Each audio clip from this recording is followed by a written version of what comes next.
Hello. Hello. Okay. Uh, another day, another live stream. Test. Silliness, by the way. Silliness. Oh, yeah.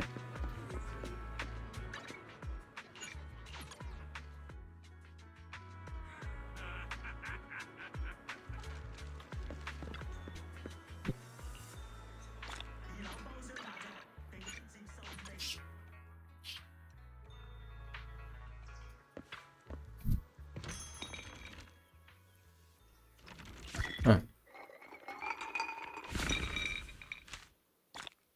Hey, not bad.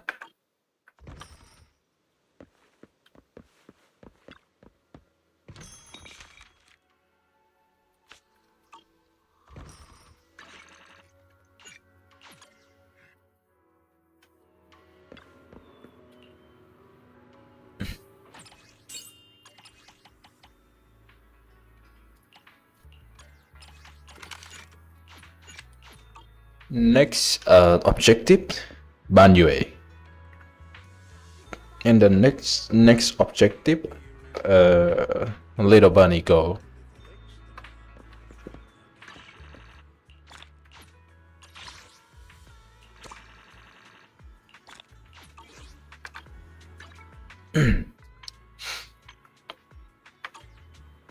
What the fuck?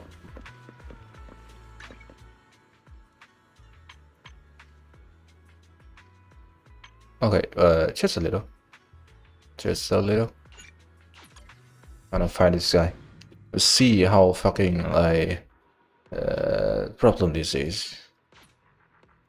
Because I'm currently limit the FPS to 75, in which if there's gonna be any kind of FPS drop, it will be less noticeable.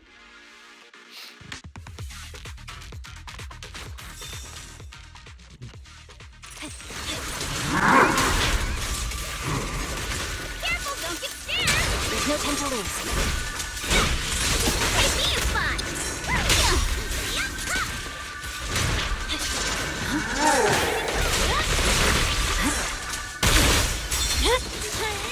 over.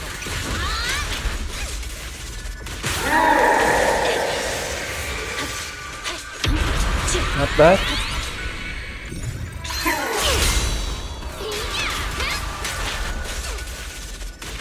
Time for a surprise!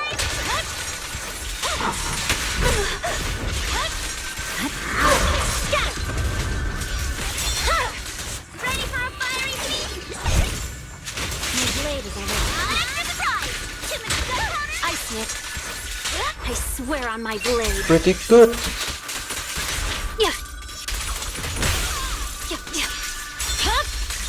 Weakling. It's okay. There's maybe there should be some kind of FPS drop, but I already limit the FPS to 75, so I don't see it. And very good. Yeah. Totally fine. Absolutely.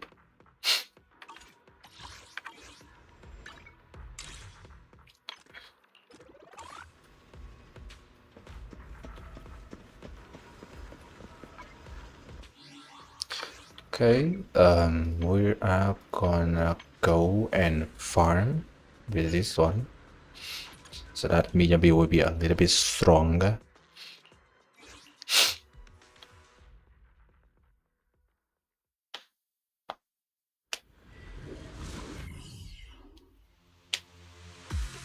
Miyabi and Yiswan, like this dry material is like the most efficiency to farm. Press forward. In position. Yeah, Miyabi and Yiswan's farm is the best. Like this farm is the best efficiency. How do we say it really?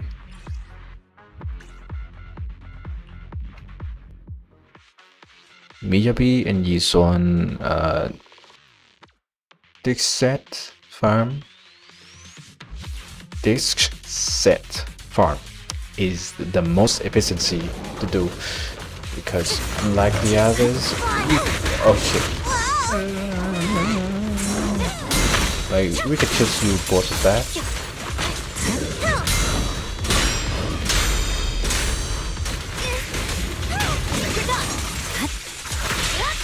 Press forward.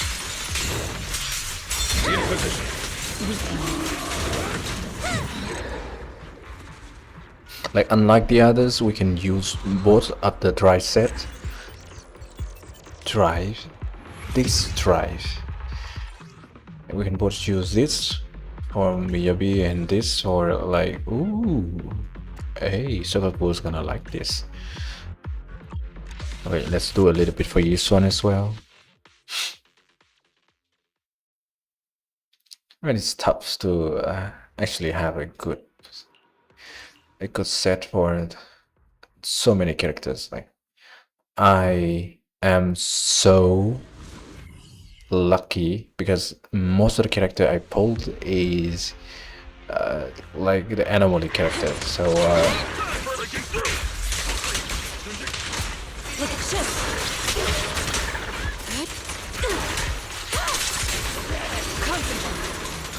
so like doing the build for them, it's just so easy.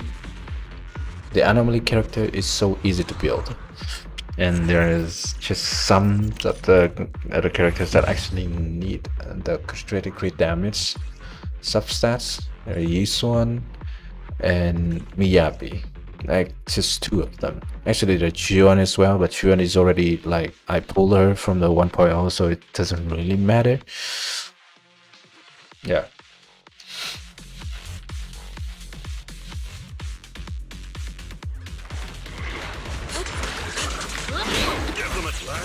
Allow me. Inadequate.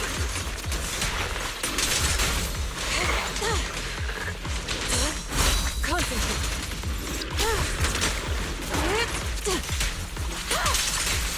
Out of the way.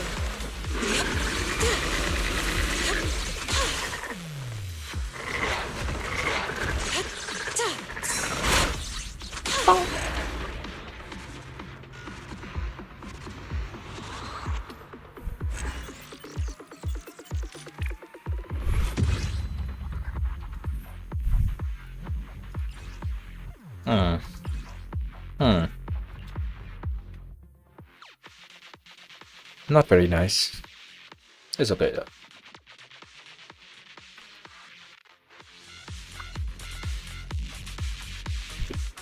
Papo, papo, papo, papo. Allow me.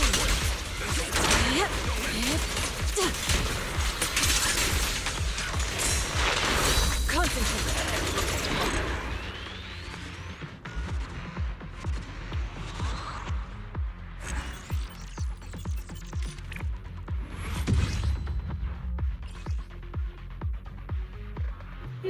I don't know. Maybe someone loves the HP and then they need this. It's gonna be a good piece. I'm just gonna save it for later.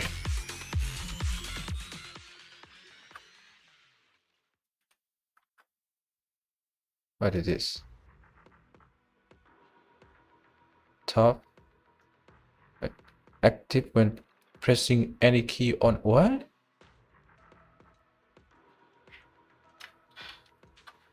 Oh, old space? I don't like this.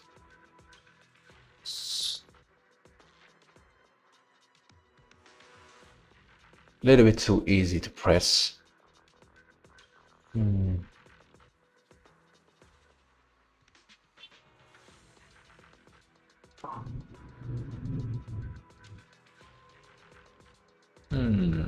Shuts. What is it? What is it called? K runner. Okay, K runner. K runner active. Activate. Shot. Hotkey settings. open system setting, workspace, shortcuts. Turn the top down musician.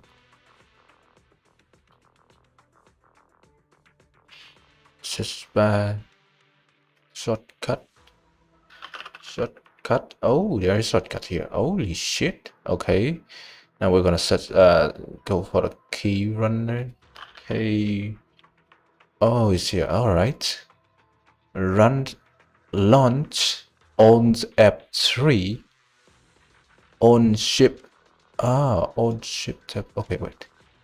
I'm gonna do this. This. I don't know what is the search here. I think it's on app 3. Oh, okay. Cancel. Add. Meta space. Okay. I don't know what the search is, but I'm gonna apply this. Run command on app 2 is okay. I'm gonna keep that. And the search too. Just gonna disable the alt and space. Okay.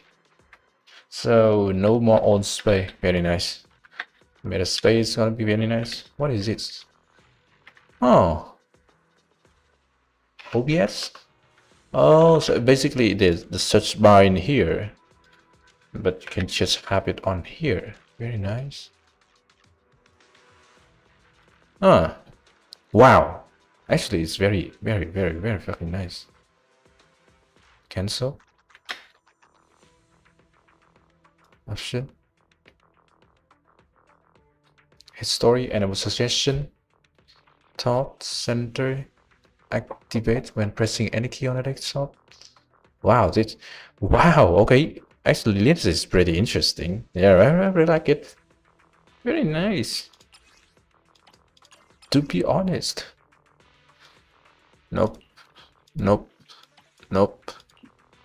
Nope. Nope. Nope. Nope. Awesome, nope.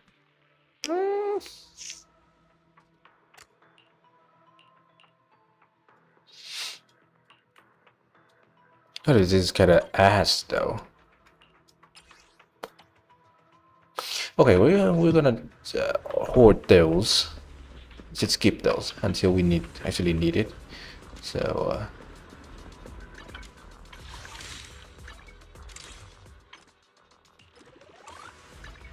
I would never turn down Lord Phaeton. I shall follow your... Good day, Lord Phaeton. Need something? My services are expensive. yeah. I don't think that I need.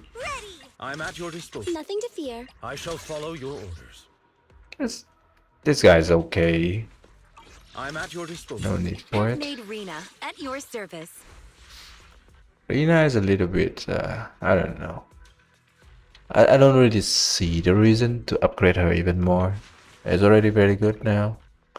So,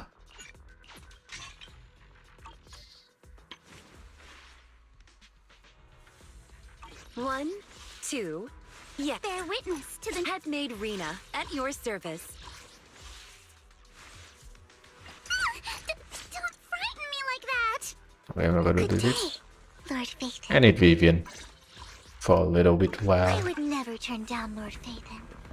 I really like the way that they will just keep playing the voice lines until it ends, no matter what you go for, like this. Lord Phaeton. You see that? I would never turn down Lord Phaeton. Yep, yeah, it's so good. I hate having to wait until Lord Phaeton. it ends and I do this, or else it will get cut off or something. I would never turn down Lord Phaeton. It is just great because there's gonna be Lord Phaeton. someone that has a really long voice lines like Yinhu. Do you want me to fight? Or cook? Not this, I but would never turn down this is gonna Lord Phaeton. like this. Man is iron, rice is steel. See that? I make 'em. Good day, Lord Phaeton. Do you want me to fight? Or cook? I would Man is iron, rice. Good day. Do you want me? I would Man is iron, rice is steel. I make a mean chitlins meal. See? I can do so many things before he can finish his voice line. Yeah, it's great to just have it keep playing. Or it's gonna drive me insane. Okay. So now what we have is nothing particular. Already done CU defense and the death. So what we're gonna go for now is just do this, farm a little bit of Danny, and let's come back to Genshin. Yeah.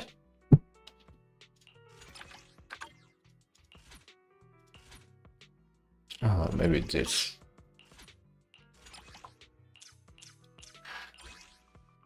$100. Ooh, 300. Let's go.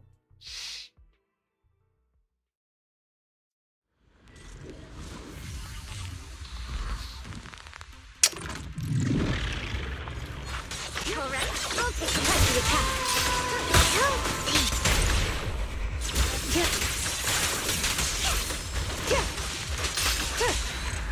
Oh yeah.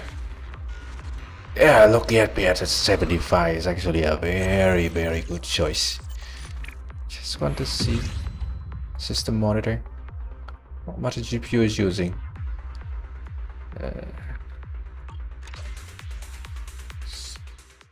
60 to 70, I don't know.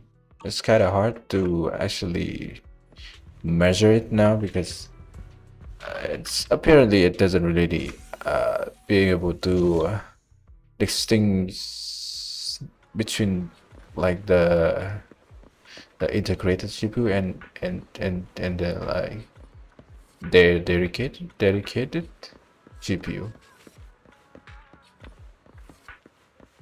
50. Oh my god, 56.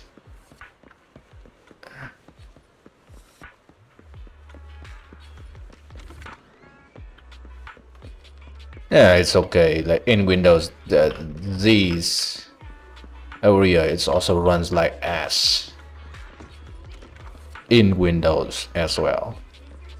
So pretty much the same.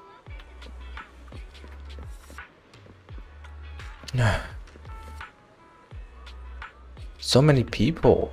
The problem is so many people here. So many NPC. Oh my god. I think I should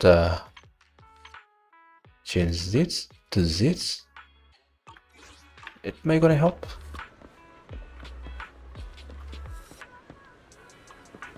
It does help a little.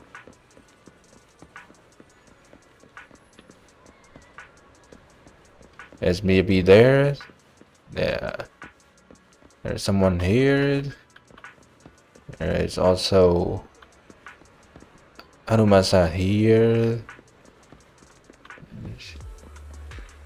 I'm kind of forgetting to do anything now. That's Rain. That's Bandinhu. Damn.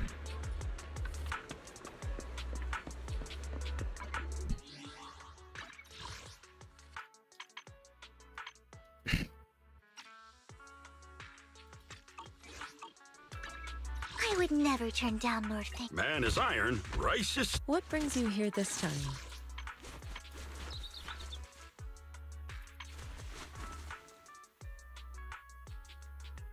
I can help you ward off misfortune and disaster. Okay, here. And then we're gonna just Good day. close What it. brings you here this time? Yep, it is a little bit less scripts. A little bit, I can see it. A little bit Ward off less. misfortune and disaster.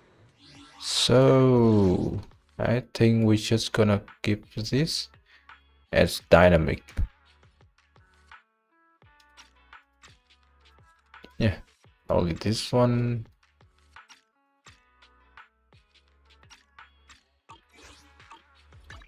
I would never turn down Lord. What brings you here this time? Yep, that's smooth.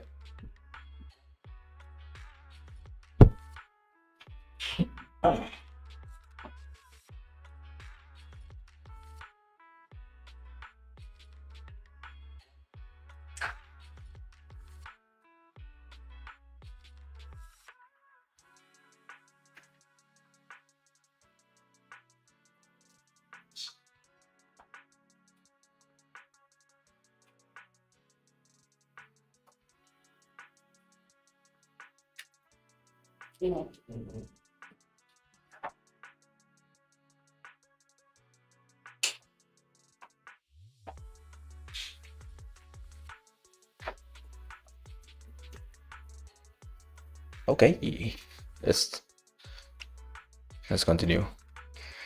What brings you here this time? So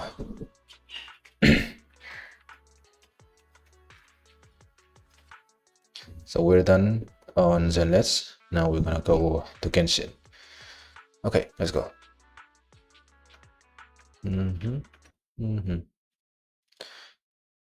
To the Genshin we go.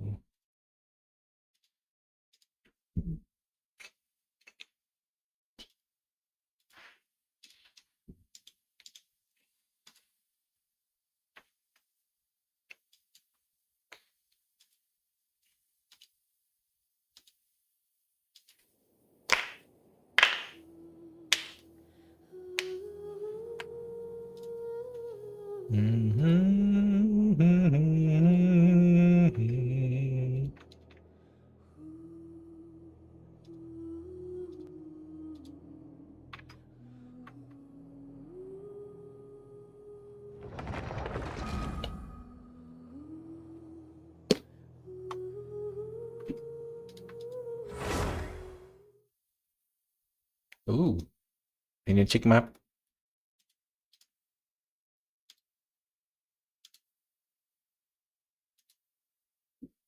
Yeah, but Facebook nó bị làm sao ấy? There's something with the Facebook, man.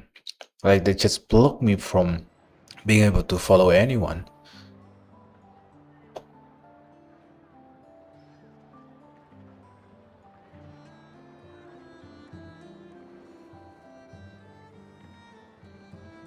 It is outrageous. Can't follow anyone anymore. I don't understand why. I don't understand how.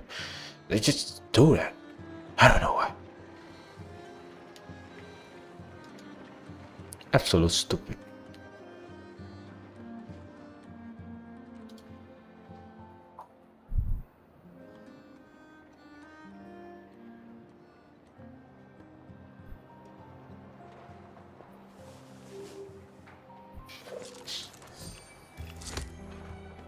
Okay.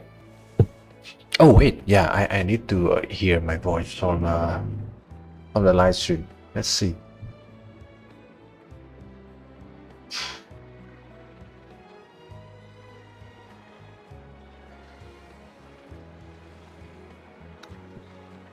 I got a new letter from an informant. Oh, it's pretty nice. Looks like the situation has changed again.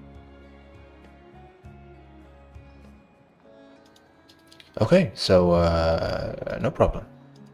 No problem. Okay, let's keep playing.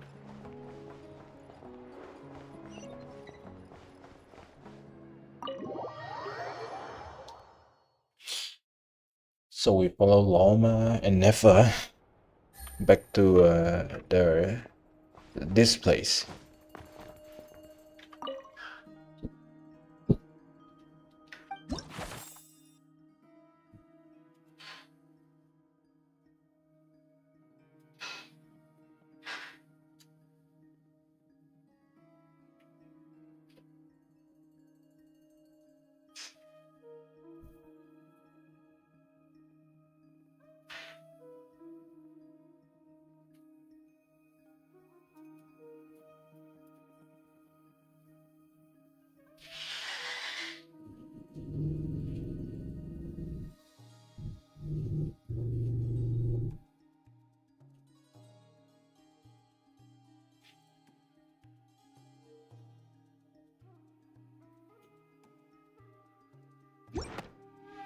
Interesting.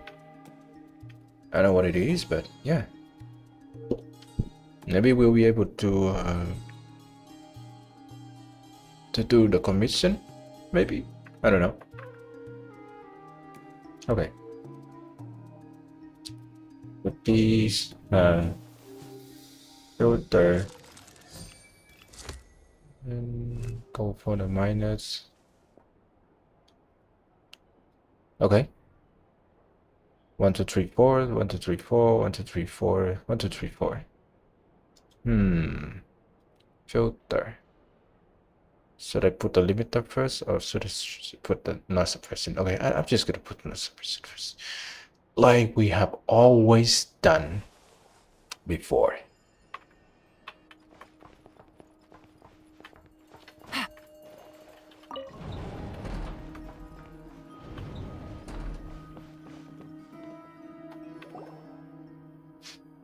Okay.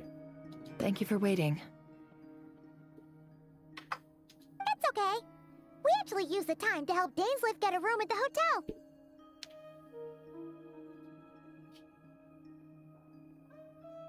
That's very considerate of you.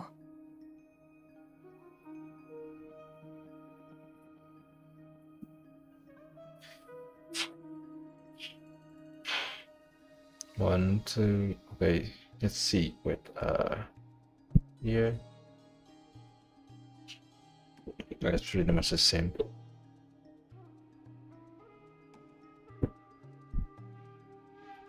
Now, I trust you share my curiosity about Rarier's past, and you seem fairly familiar with Mr. Dainsleif already. Raria past. We spoke at some length after the meeting. He was the one who suggested I should invite you to join this operation. He feels confident that these secrets will be safe with you.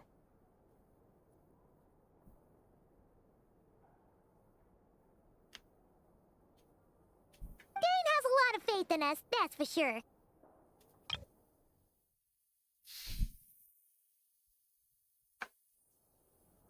Likewise. I appreciate that you got right on board without interrogating me about why I invited you. It shows that you trust me to explain everything in due course. That's because we know what you're capable of. We appreciate you too, Nefer. You might have been forced to help in the beginning, but this time, it was your choice.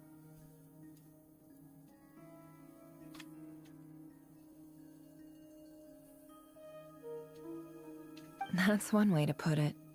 Another is this, that once a decision's been made, it's set in stone. After that, my only goal is to see it through. Alright, so here's how it is. I'm going to access Rarier's thoughts again using my confidential method.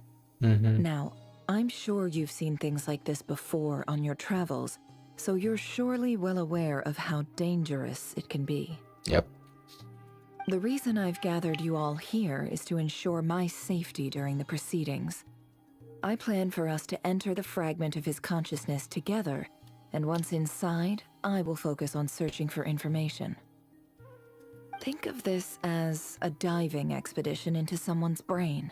If I'm the diver, you are my safety equipment, tasked with keeping me alive while I'm under the surface. Okay. Once the ceremony begins, we will all be spying on privileged information. But in the interests of safety, you must remain absolutely silent at all times. We will discuss our observations after the ceremony has concluded. Lastly, any individuals of a weaker constitution are advised not to partake in the ceremony. In any case, Paimon has her own job to do, which requires staying in the room, but not joining the ceremony.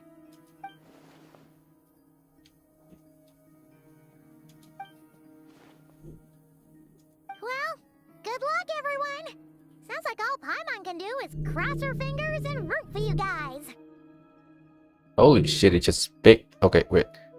I wanna hear.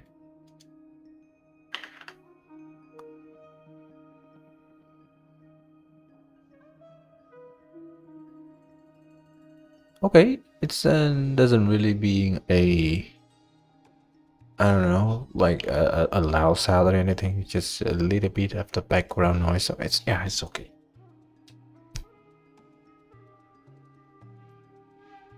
There's a little more to it than that. I was being serious when I said you have a job to do. While the rest of us are inside Rarier's mind, it's imperative that we have a team member on the outside. Look at Yoda. She's looking straight into our soul.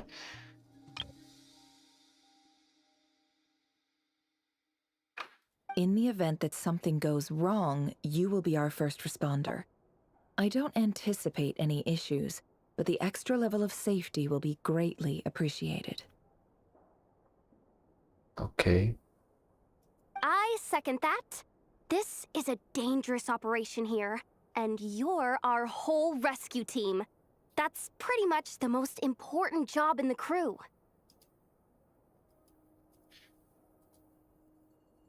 So, Paimon's like the lifeguard?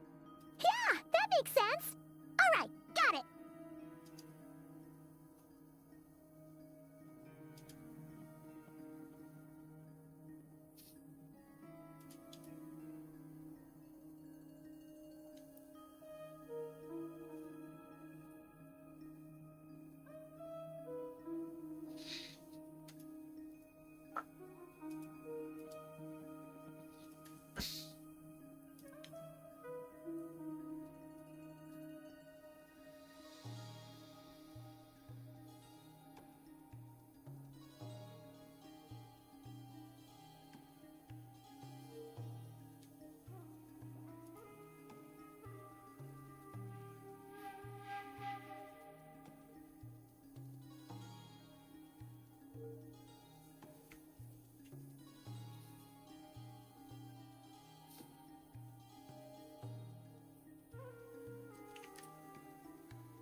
Good.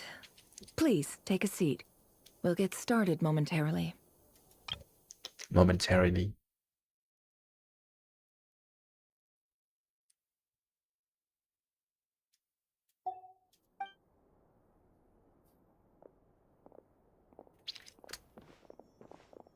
So, did Mr. Dainsliff tell you anything else? He told me that he believes Rarier kept some big secrets in his life. He's not sure that they were the cause of his eventual downfall, but he's asked me to uncover what those secrets were all the same. But surely you're not planning to go through with this, no matter the cost. If you think that, you'd be overestimating me. I'm a businesswoman, not a mercenary. But I do have my own professional reasons for taking this job. You think I'd turn down the opportunity to get a first-hand glimpse into Conrian history? No chance.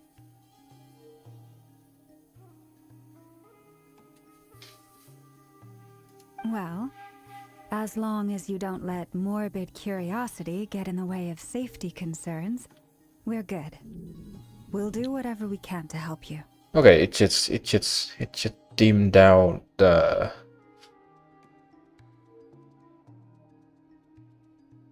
the thing. Okay, wait.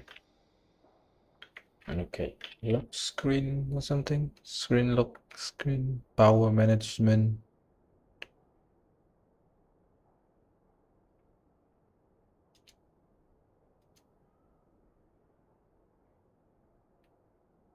Power management screen locking.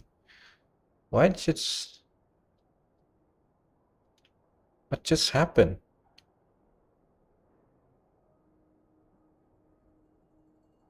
Okay, wait. AE plasma minus 7 black.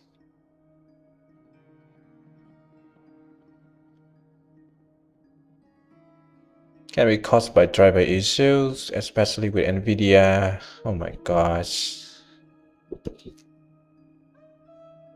NVIDIA.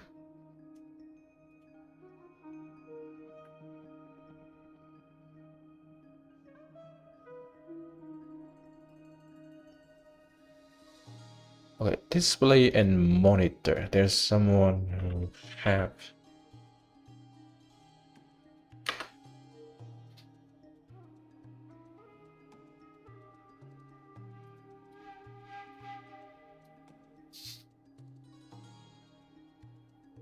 Okay, I need to adaptive.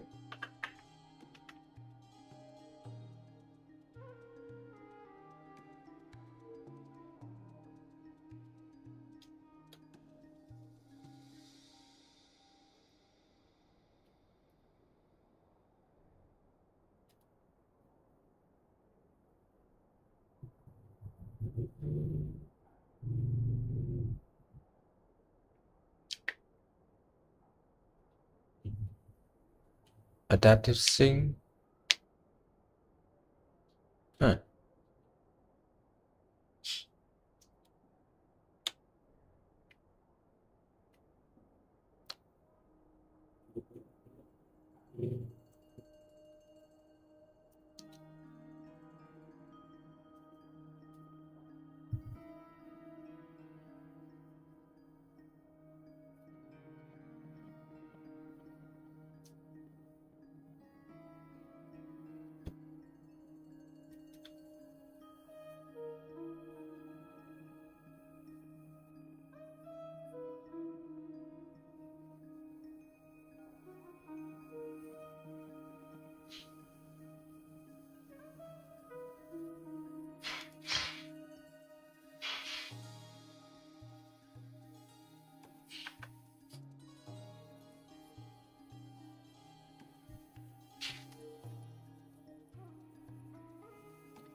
KDE plasma.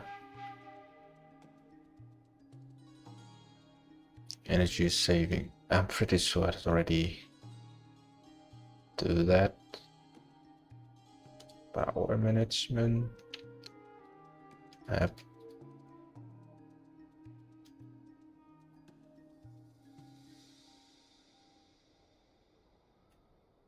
Power button press? What is that? Display and brightness. Other setting. System power profile. Leave unchanged. I'm pretty sure. There's nothing I can do anymore. Advance. Pause. Later page. Desktop session. Screen locking. Shortcut power management. Verification power management. There's nothing I can say about it right now.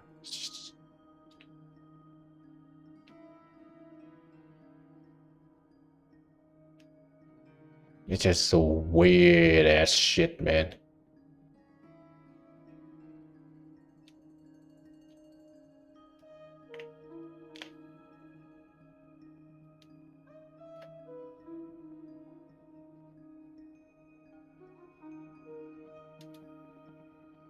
Yeah, whatever. Fuck that. Let's go. You're such a killjoy. Well, as long as you don't let morbid curiosity get in the way of safety concerns, we're good. We'll do whatever we can to help you.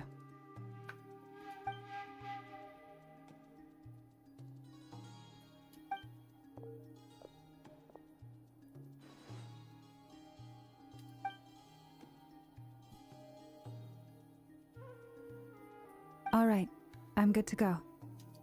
Okay. All set over here, too.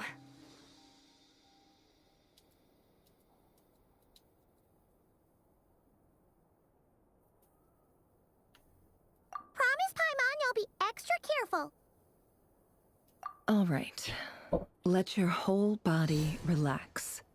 We're about to begin.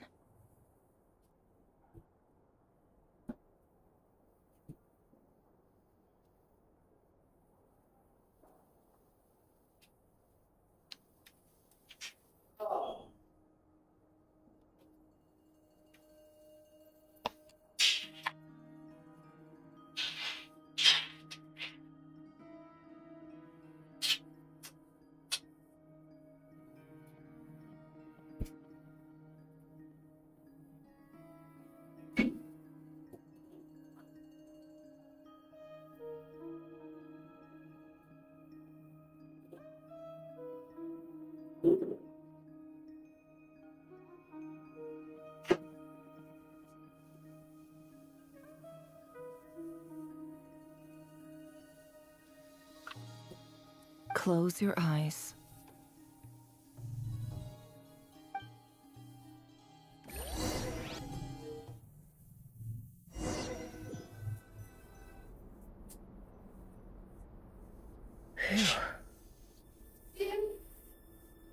Could this be his office?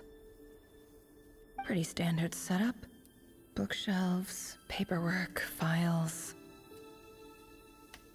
According to Dainsliff, Rarier used to be an intelligence operative. Chances are there's plenty of top-secret intel stashed away in this room.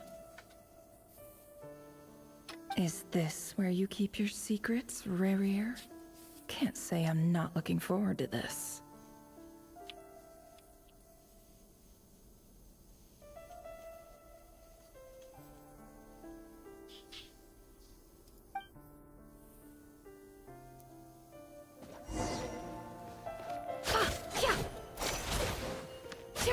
No more lies.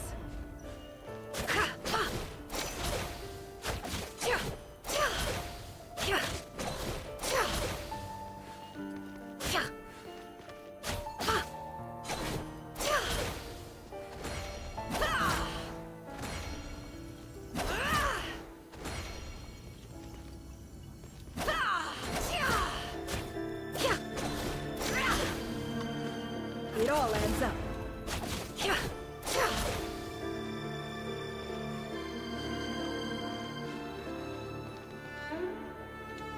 Oh yeah, hook cape. Yeah.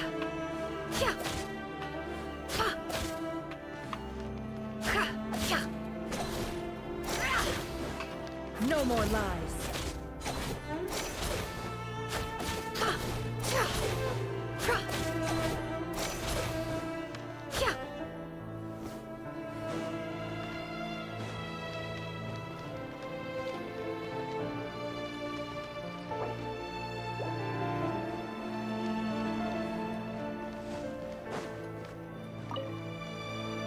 A box containing a ring inlaid with a precious gem.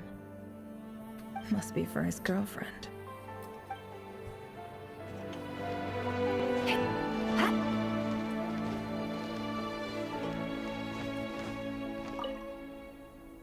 Bookshelves full of documents. Looks like these are all files, packed with the personal details of individual Conrians. The Crimson Moon dynasty preceded the eclipse.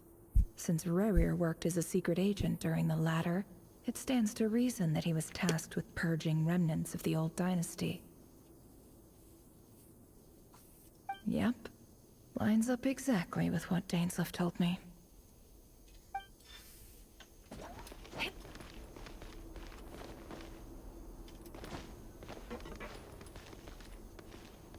Can't hide the truth.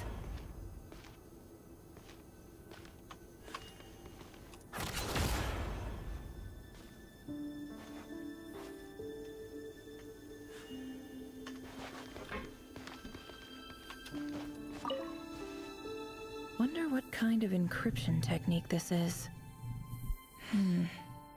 Seems like it has to be inserted into that camouflage device nearby. Aha! It's an audio recording. Please, hear me out. I can't shake this feeling that someone's been spying on our house. No, I'm not being paranoid. It's true. I saw someone dressed in all black. It was a couple of days back, but that was on another street, not near my house. I swear, I know what I saw! There's a note in the margin. Surveillance of the Runfarther residence has concluded. We apprehended the target and filed the mission report last night. Could the voice in the recording belong to one of Rarier's targets?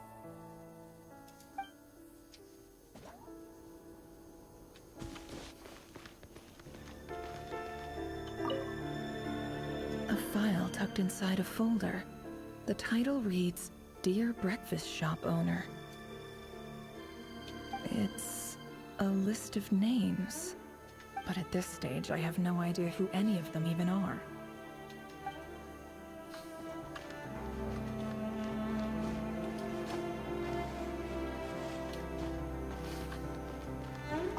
looks even gloomier than last time. I wonder what's changed.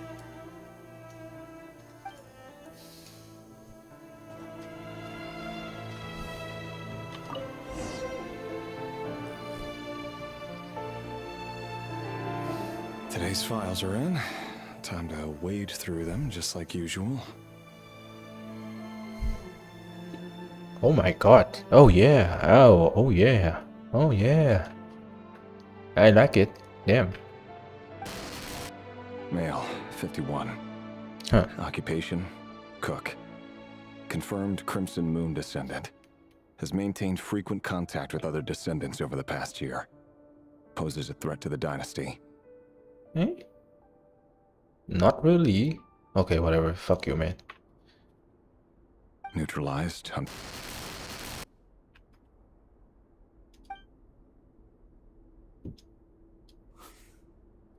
This one should be archived under purged targets.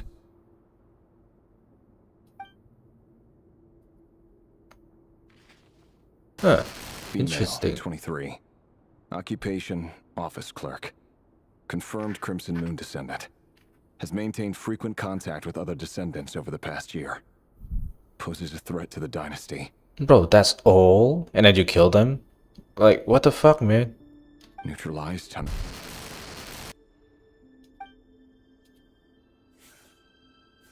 Another one for purged targets. Sounds like she was that other man's daughter. Never mind. What's it got to do with me? No wonder why he's depressed. Male, 40. Occupation, teacher. Confirmed Crimson Moon descendant. Has been observed making contact with other descendants during the past year. Poses a threat to the dynasty. Neutralized on...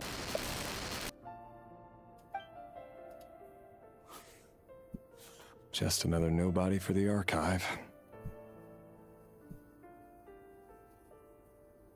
Come to think of it, I remember surveilling this man. A case like his never would have been considered a priority in the past.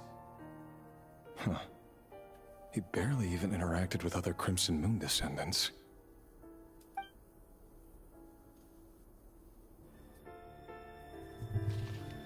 As a kid. Female, 16. Occupation, none.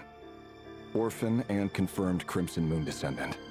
Has been observed making contact with other descendants during the past year. Poses a threat to the dynasty. What a shit ass dynasty. What a shit ass dynasty, man. Like, oh my god. You guys having a false king.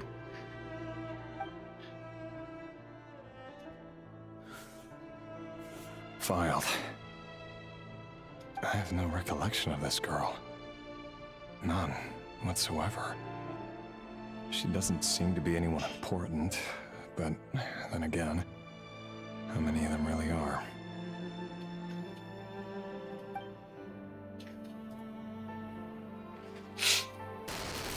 Female, 13. Occupation, none. Orphan and confirmed Crimson Moon descendant. Has been observed making contact with other descendants during the past year. Poses a threat to the dynasty. Are you a descendant? Did you ever talk to the other descendants? If yes, you did. Oh my gosh. Neutralized and... Man, this shit is absolute bullshit. Ah. Man, no wonder our guy is depressed.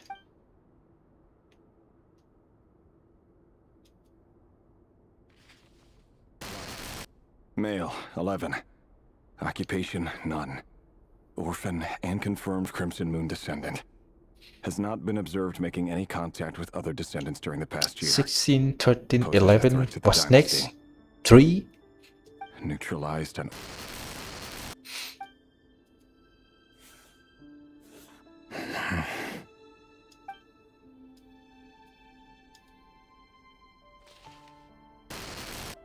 Male, 6.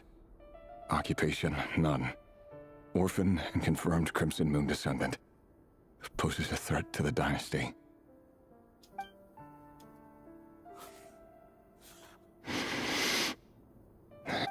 It's funny, isn't it?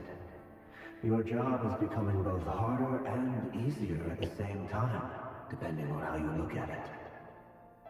Sooner or later, the Crimson Moon descendants will be completely wiped out. But as their numbers dwindle, they become harder and harder to track down. That's not how it is. Fortunately, however, most of the able-bodied adults have already been taken care of. The remaining weaklings will be increasingly easy to deal with. No! No.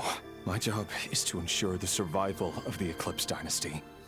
And the only way to do that is by eliminating any and all potential threats. It's a perfectly legitimate line of work.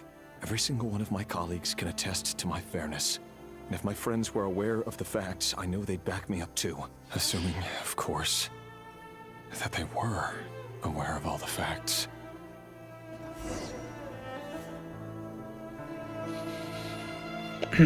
He looks even gloomier than last time. I wonder what's changed.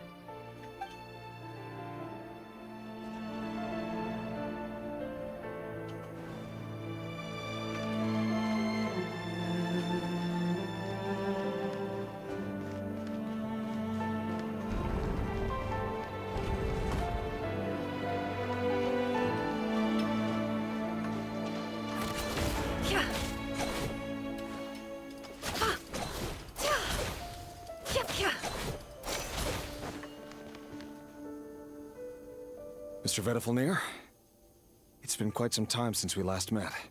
I try not to lick the model, right? Revir, I trust you're here because you have something important to discuss. Keeping him a little mystery. Forgive me. I wasn't tuning out, it's just, I noticed you didn't even phrase that as a question. As if you knew I was coming. Tell me, does someone in your position ever feel the need to ask questions at all? It is indeed within my power to foresee certain things. Things like your arrival. I was just thinking, it won't be long before I'll be inviting both you and Dane to my wedding. That isn't a lie, but nor is it a fact as such. It's a wish, isn't it? No fooling a prophet, is there?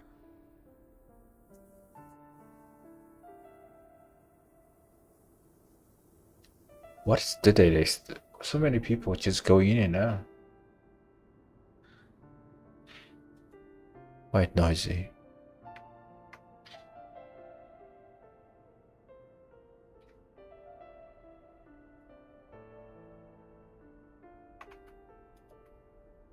Ever since that day we met for drinks, I knew it was only a matter of time before you came looking for me. Does it feel good? Knowing how the future will unfold. I'm afraid the notions of good and bad fail to capture the complexity of what such a power entails. Once you've seen what will come to pass, it can be all too easy to succumb to fear and melancholy. Unless, of course, you learn to abandon these feelings.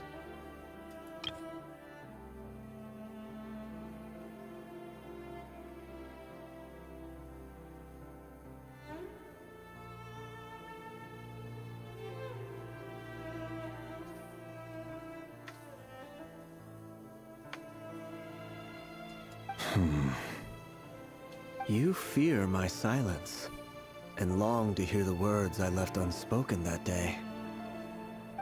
That's right. You must have noticed my reluctance to broach the subject. And the reason is simple. Because the truth could never have lived up to your hopes. For both our sakes, such words are better left unsaid. The burden of prophecy was never meant for your shoulders. So who exactly do you deem worthy to hear your prophecies? None but our exalted king? Or rather, our king as he once was. You're closer to his majesty than I am. You must know better than anyone how much he's changed. You say that as though it is to my benefit. Yet precisely because of that, I dare not speak rashly. A king can turn out to be the most virtuous of rulers, or a tyrant more terrible than the most vicious of dragons. You are so wise and far-sighted, yet still you would have me live in fear of the unknown? You make a fair point. Especially given my silence alone was all it took to send you spiraling downwards. Very well then. Let me offer you some advice. And I say this not as a prophet or a visionary, but simply as the brother of your friend. For many reasons, there is very little chance of your marriage ending in happiness. If happiness is what you seek, you should find another fiancé.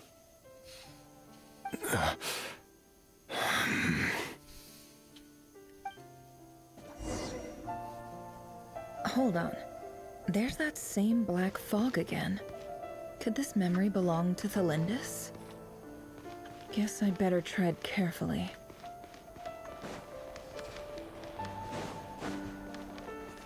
I can go by. It all adds up. Wait. Hear me out.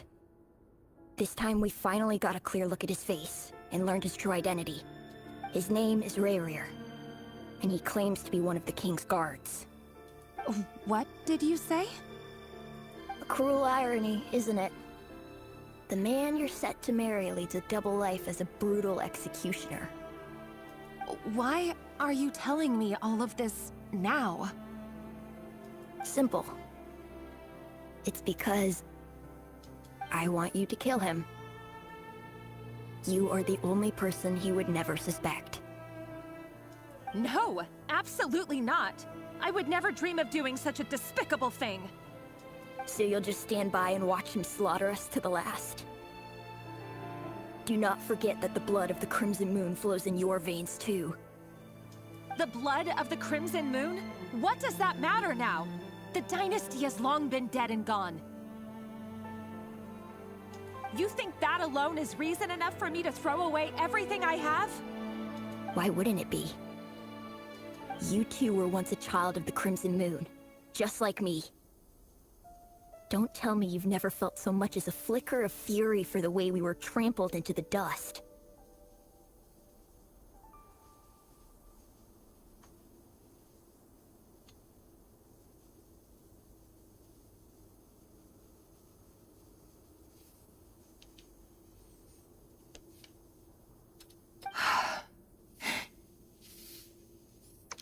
What does she do to like hide the Crimson Moon marker in her eyes? Wonder. As long as you promise to abandon this pipe dream of restoring your dynasty, I can try to persuade him. Or have him persuade the Vinster King. Persuade the Vinster King? Do you even know why he's so obsessed with hunting us down? Why he keeps trying to force us to hand over our secrets? Over and over again? Or the Vinster King? A blind fool. His eyes clouded by powers from beyond this world. A petty little man with a miser's heart. And he dares to sit upon the throne? Mark my words. Sooner or later, Conria will fall. And it will be his doing. If you can't bring yourself to do it, so be it. Just you watch. It won't be long before calamity descends upon us all. The Rayrir of Solnari. That really is quite a secret you've been keeping from me, Rayrir. But who am I to talk? Am I really any better? I've kept my own past a secret this whole time, too. Love should be built on honesty. But ours was born from lies. And yet, is it really so wrong to hide things that would only make life harder? If we don't cover up the parts that no one else should see, how can we go on pretending to be normal?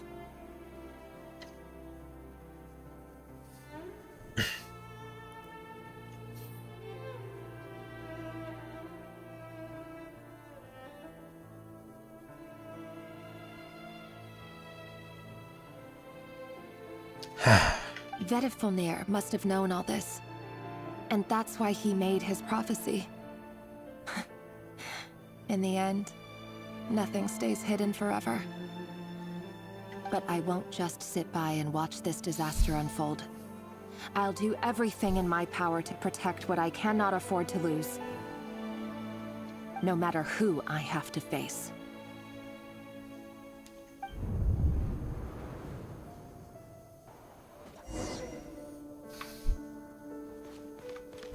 Huh? Was that Rerir who just walked past the window? Doesn't it give you the chills that he still takes the same road to work every day? As if nothing ever happened.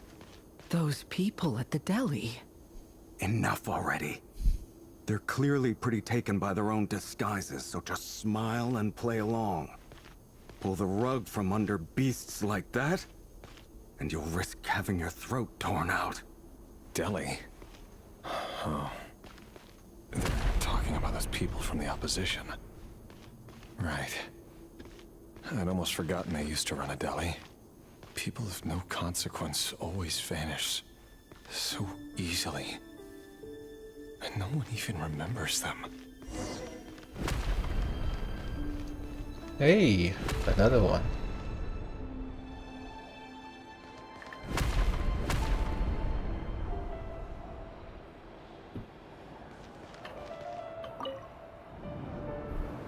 But surely you can see he's not the man he pretends to be. So many have died already, and they say that the king's madness grows with each passing day. We're not going to survive this, are we? But why does it have to be this way? Do we really deserve to die just because of the blood that runs through our veins? Felindis, are you even listening? Sorry, Freether. My mind was off wandering. I heard you, though. You're talking about what Rerir said. He's just following the king's orders. He's a secret agent, and it's his job to hunt down rebels and dissidents. By the time you first met him, he'd already taken lives. Maybe he was using you from the very beginning. No. Rerir has no idea I have anything to do with the Crimson Moon.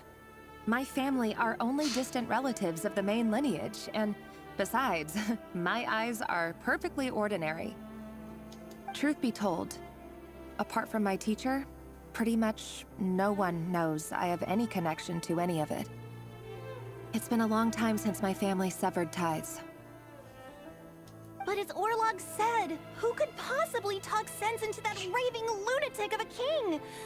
No one. Even this little girl too. Your eyes normal. I'll work something out. Trust me, I'm with you all. But for now, you need to keep yourselves hidden. Don't let anyone find you, anyone at all. Don't forget that Rerir is an Eclipse operative. You need to be extra careful when he's around. And when I am too. For now, don't come looking for me. And if anything happens to me, just act like we've never met.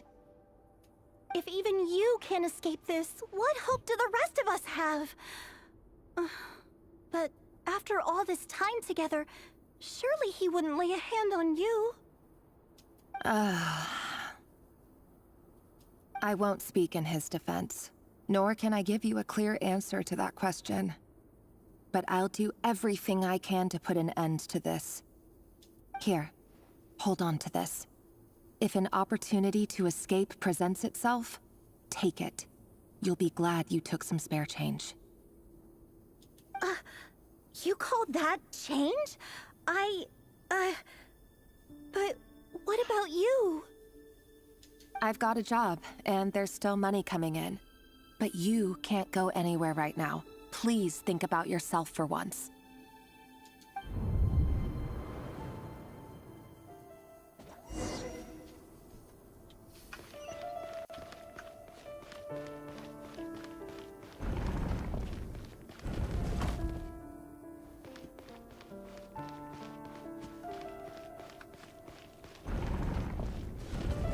Another day, another round of assassination training. Training ground is just beyond this hidden passageway. When you kill a person, doesn't it bother you when you end up covered in their blood? Why would it? Aren't we all just walking blood bags? But not everyone is accustomed to hunting down others like prey. You've been a hunter for so long now, you seem to have forgotten that most people don't just go around killing one another. Leave me alone.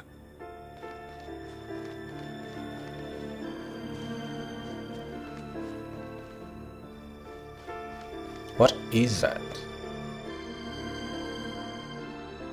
What is the one that is talking like that?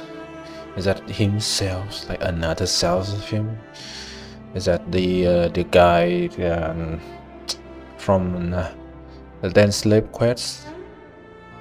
Or is that the power of the 8 bits?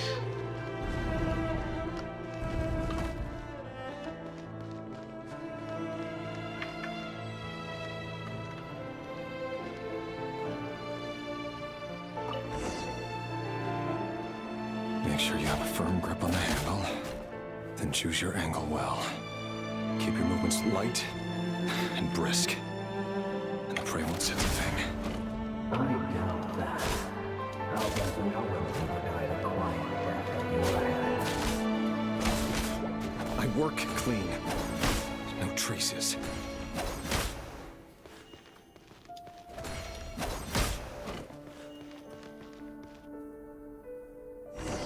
That doesn't make it open and above board.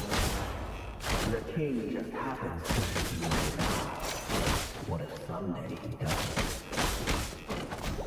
That won't happen. We say, ever since he fell under the spell of that power. In the beginning, he only had you take out a handful of the guilty. The ones I've dealt with have always been guilty. And I've carried out my work flawlessly.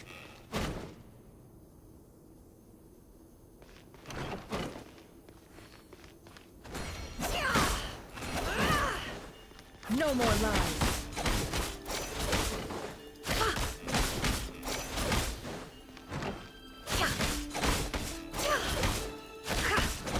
You know why the lady accepted your proposal, don't you? Was it because she didn't trust you? Or something else? No!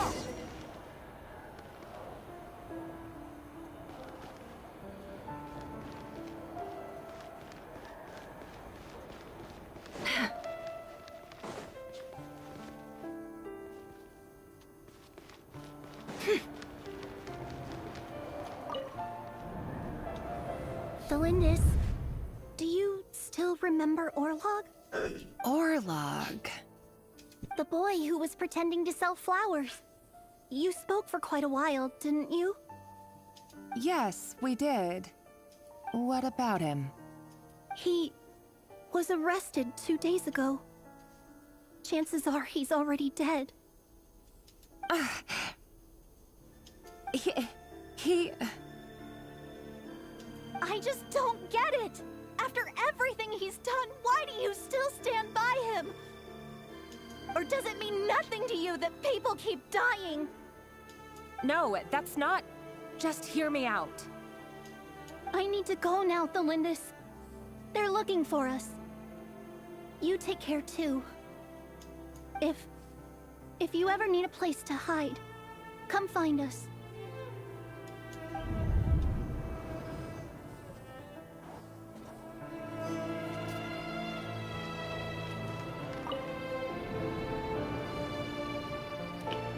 Author Thelindis. Over the course of this week, the research object was subjected to interference for a total of 47 hours for experimental purposes. The results are as follows. All subjects of observation that were sent inside have now... The situation within is proving more problematic than anticipated. No progress whatsoever. What now? Won't you give me even a glimmer of hope? Things are getting worse by the day. I have to find a way or we'll all be in danger. But I... If all this research comes to nothing, what then? Sooner or later, it'll be my neck on the line. But could he really bring himself to kill me? No. Surely he wouldn't have the heart.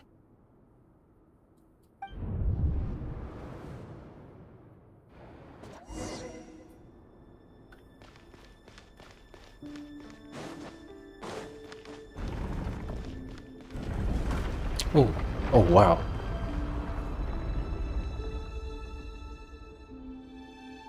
The last time that I see something like this happen is already from the 2.6 in the chasm expansion with the Xiao quest with Ito, Yelan, Kokishinobu, and Yanfei. That they actually do this. Oh wait, actually there's more, but I cannot remember. Like the first time we see something like this is from the 2.6, if I'm not mistaken. There was... Why won't you just let us go? We don't even know each other. All we want is to live ordinary, peaceful lives. You want to live?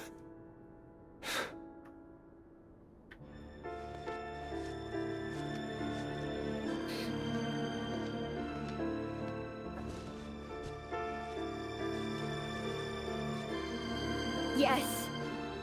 I just want to go on living. Is that really such an unforgivable crime?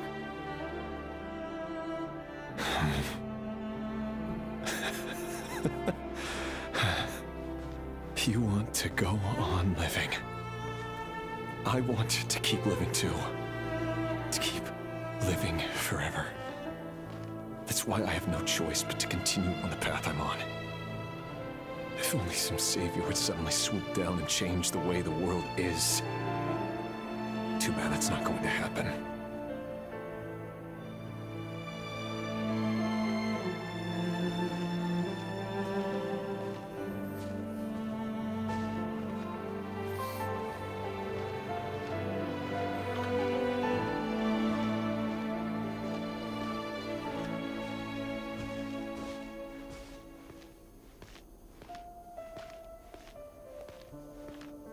Imagine that. If there really were such a person, you and I wouldn't be standing here like this, would we?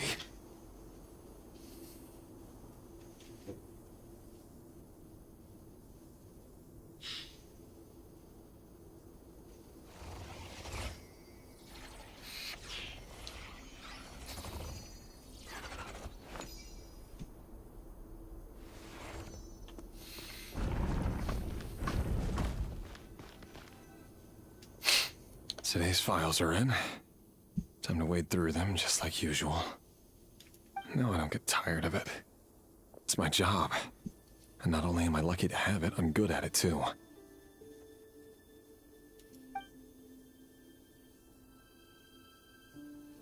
Huh. Wait.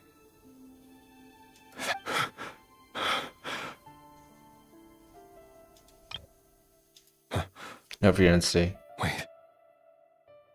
That's... Thelindis?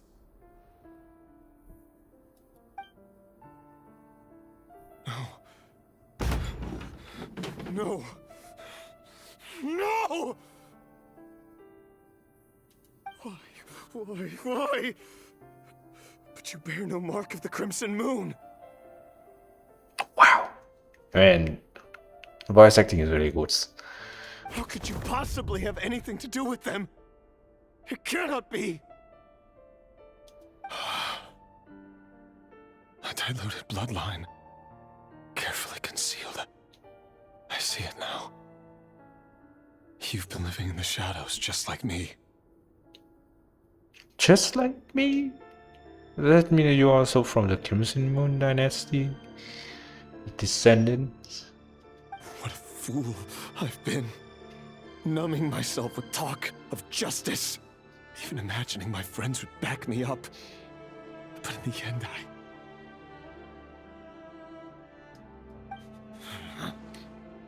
Irminsul. Finster King! How far are you going to take this? From the direct bloodline to secondary offshoots? And then what? I'm in soul. I'm in soul. I'm in soul. Isn't that the word tree? Wait, I'm in soul.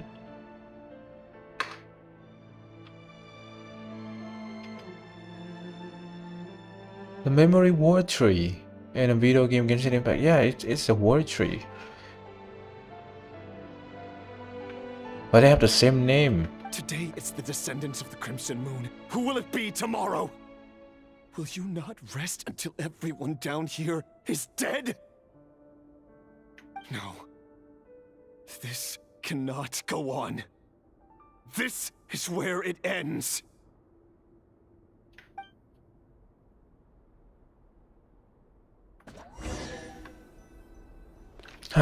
Only when your girlfriend's is the target.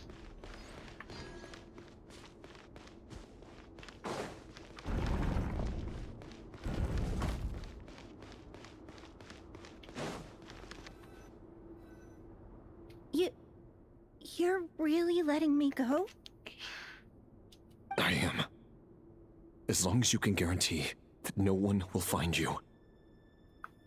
Don't worry, I'll be extra careful. No one will know I was here. But what about you? Me? If you let me go, you won't be able to complete your mission, will you? Good point. In that case, maybe you should stay. No, please! I just want to see the outside world again. To... Go on living? Yes. I know you're a man of your word. So please, just let me go. If I let you leave, what will become of me? Just kidding. Go, now. But remember, don't let anyone know you were caught. We'll be seeing each other again very soon if you do.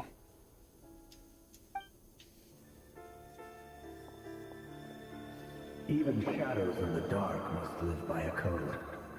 But you can't save everyone. You've been whispering in my ear for days now, Vedifalnir. What are you trying to do? Break me down? Oh, that motherfucker. Wait. Vedifalnir.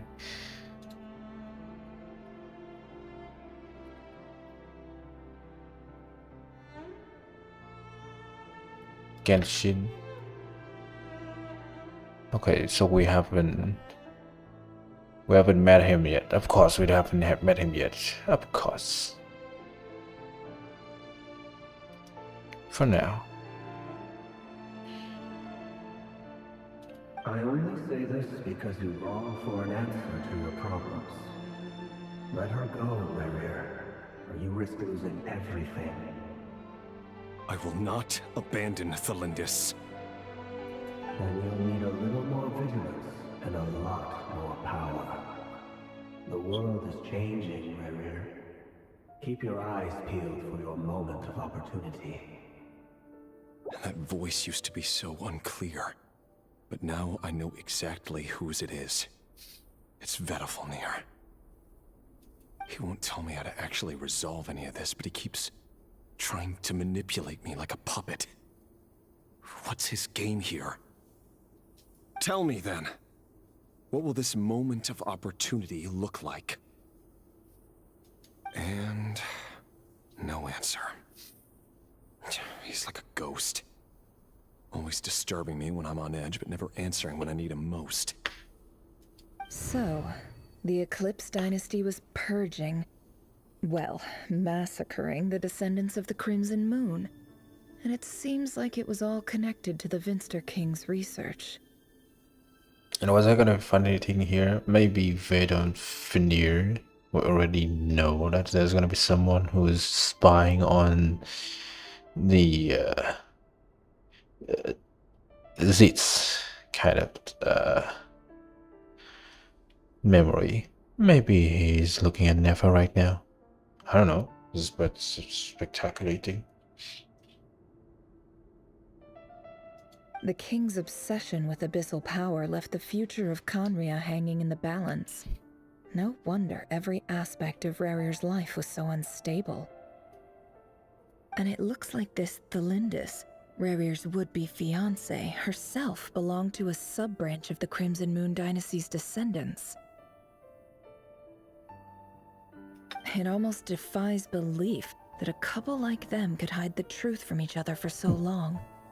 If the Vinster King hadn't intervened in such a drastic way, they might have gone on deceiving each other for the rest of their lives. And why does Vedderfanir, Daneslif's older brother, keep talking in Rarir's head? This guy kept more secrets than I ever imagined. The human mind is like a vast desert of shifting sands. When you follow the flow of someone's memories, you only ever see the parts they're willing to let surface. Time for something a bit more creative. We've been inside Rarir's mind this whole time, building up a picture of his psyche. There's already enough clues on the board to start reading between the lines and mapping out the rest. Ooh, damn. Now, we can finally begin to put the pieces together. Sure, it'll only be a reconstruction, part simulation, part reasoning, but it's usually pretty accurate. Once we've built up a cognitive profile, we just need to cross-check the logic behind his actions. And then we'll be able to take a sneak peek at whatever it is that Rarir has really been hiding. Flashing.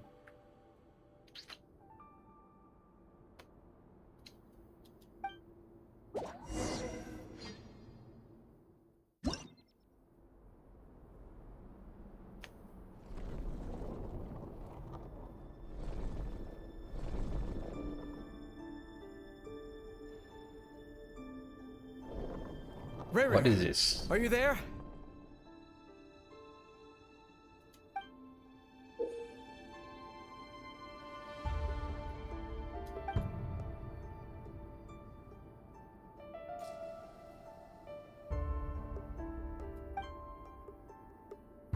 Okay.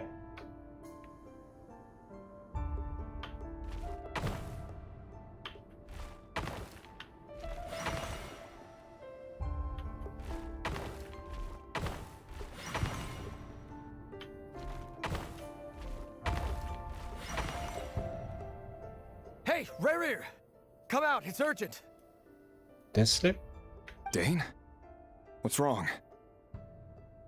Quick, come with me. I'll explain everything once we've met up with the others.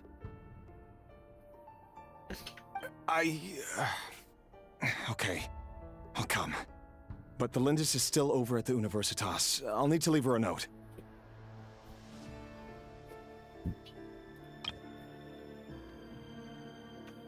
All right then, but make it quick.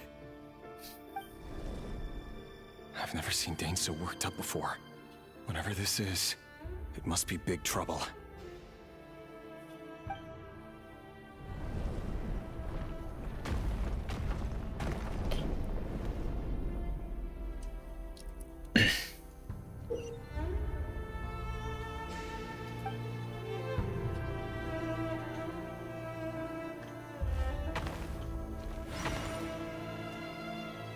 Oh, I can move like this. All right.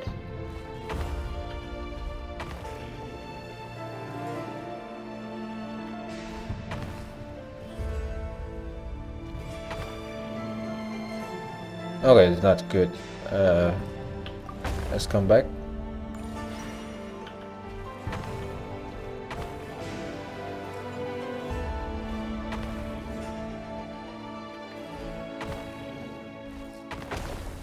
It's so stupid.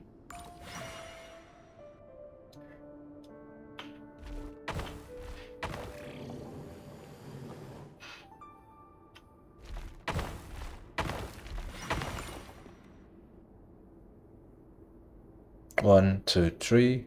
1, 2, 3. Okay, it's gonna be the same.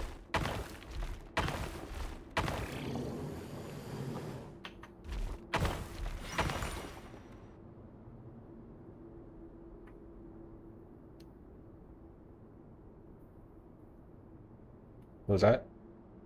Well, this is a nice change, Ryan meeting you all daughter. at this hour. When men and women of ambition can speak face to face in broad daylight, I say that's a big step forward for our dear Conria.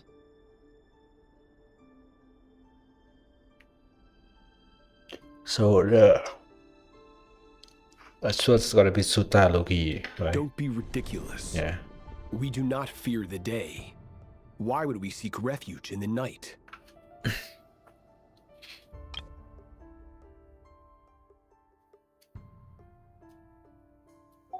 You might ask your blade that same question. I'm told it prefers the cover of darkness. You might ask your blade that same question. I'm told it prefers the cover of darkness. The word on the street is that Sertologi only strikes when he has an unfair advantage. But that is patently false. I see you're missing an arm and a leg. Surely only a fair fight could explain that. If this is your way of offering me replacement limbs, believe me, I'll take them. Oh, we can certainly discuss that. With bioalchemy, anything is possible. Assuming I have your full support in my research. Lunatic.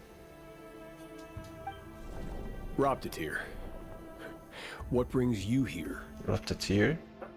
What is it? A mask? Why, Dainsleif, of course. He invited me.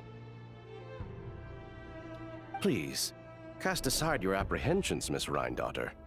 Whatever the rumors may say, I am but a humble servant of the king, and I can assure you he affords me no greater convenience than he does you. One needs to see the future. One is to create life. One seeks power. And the last one is the wisdom. No, it says that's just the fourth one. The last one is very weird. The other is going with the concept, and really going for the moon. Which means the moons is also gotta be a concept in this kind of world. Which means that it is as important as a concept. Because we have the future, life, the wisdom and power. The future, life, power, wisdom, and the moon. I don't know, maybe not.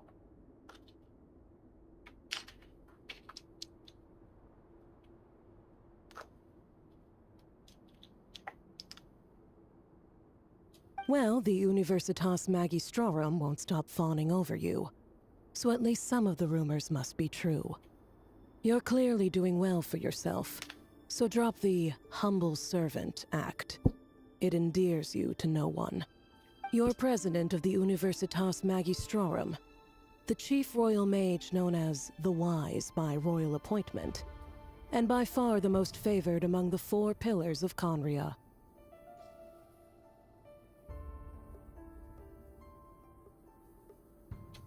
Vice President Veit doesn't even try to hide his envy when he sees you. My success is the product of hard work and good luck. It's as simple as that. Were the king not such an extremist, I hardly think I would have received a senior post at my age.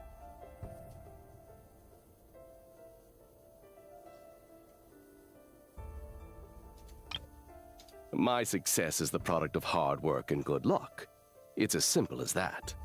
Were the king not such an extremist, I hardly think I would have received a senior post at my age. Of course, no job is without its gripes. Serving a king like ours can be a challenging task, as I'm sure you can imagine. And as for Eftervit, in missing out on the presidency, he's dodged a mountain of stress. Like everything else in life, it comes with pros and cons. You're all here. I apologize for the short notice, but it was an emergency.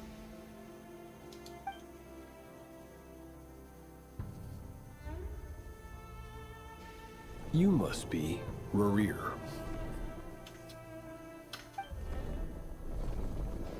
Mr. Sertologi. Yes, I handled your case file during your sentencing. Nothing personal, of course. I'm pleasantly surprised that you remember me.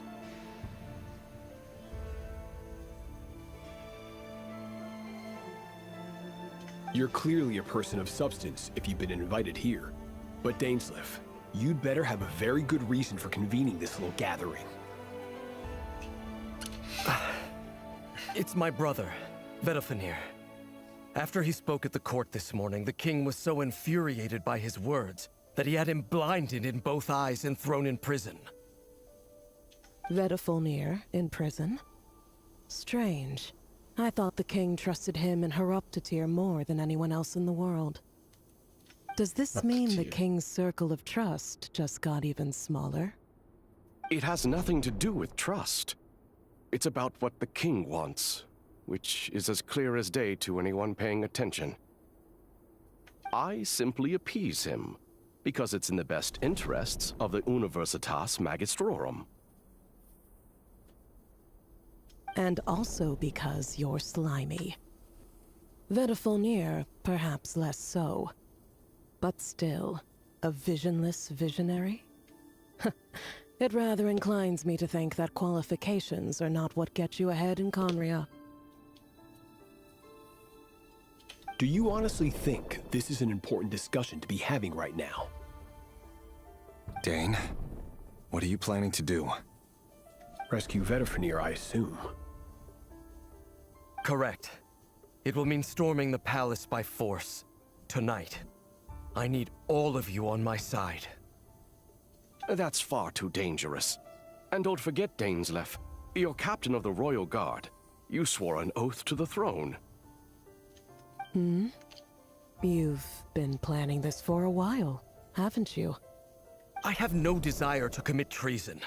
But whatever critique the king may have of Vedofenir, disfiguring your most loyal subject for putting the best interests of his court and nation first, this is not the conduct of a wise ruler. My blade will force the king to see the error of his ways. So, Vedofenir's prophecy enraged the king. I'm sure it wasn't what he wanted to hear, but if he won't take counsel even from the visionary, that is deeply troubling news.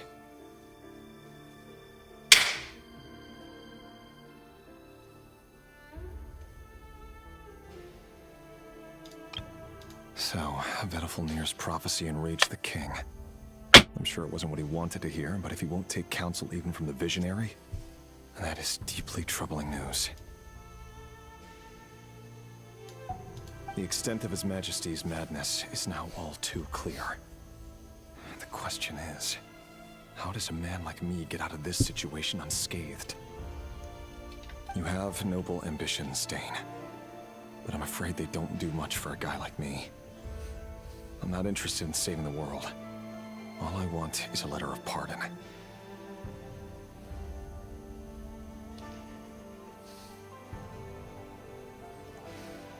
A letter of pardon? For whom? Thelindis? The chances of the Vinster King issuing a pardon for anyone connected to the Crimson Moon seem vanishingly slim.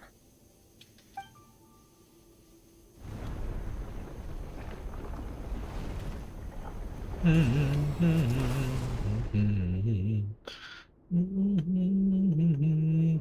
black fog over the board must have some connection to Thelindis. But why is it taking this form? Does it have something to do with Rerir's past? Another mystery I'll need to unravel.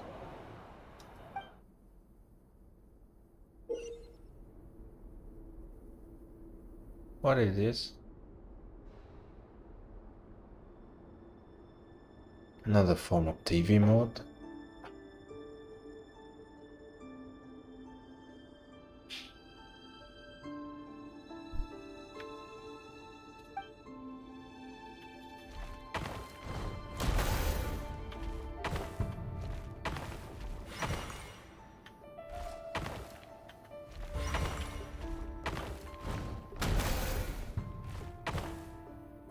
Ah, we are fucked.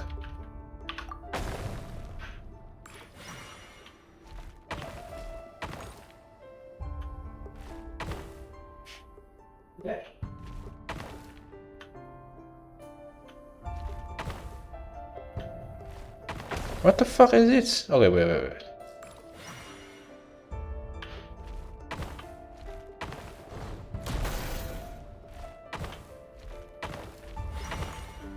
I thought I have to like re-challenge the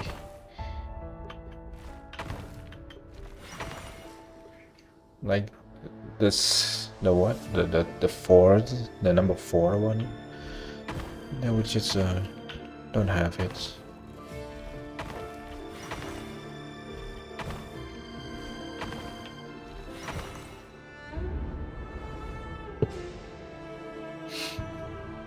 Author Thelindis.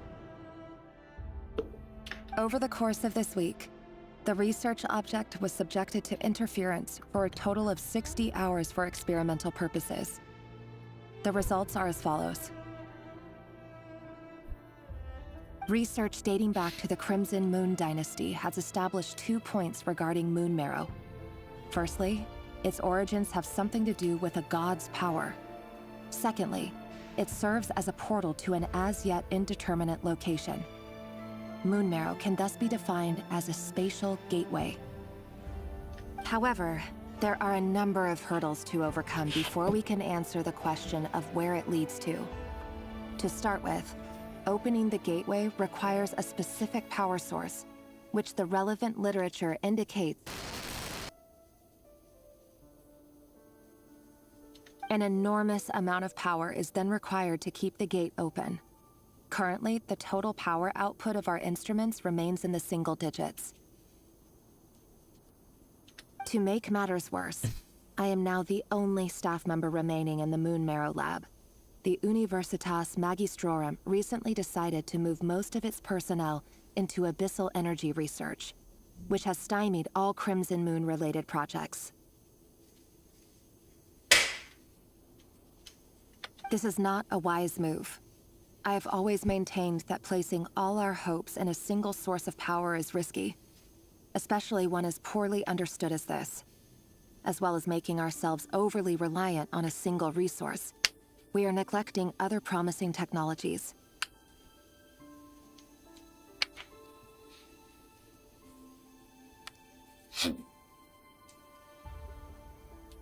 I apologize if this comes across as disrespectful. But as a Moon Marrow researcher, I desperately want to see the world beyond the gateway.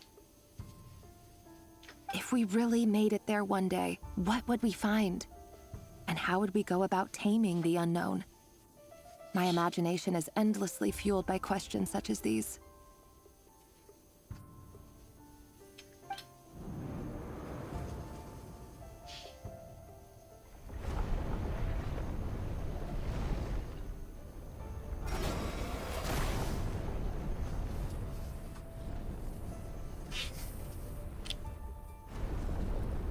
Hey.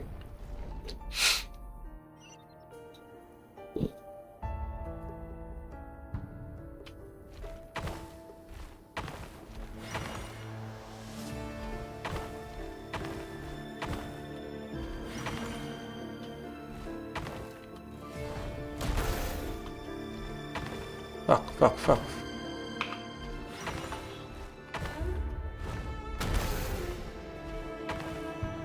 The fuck, dude? Who do this?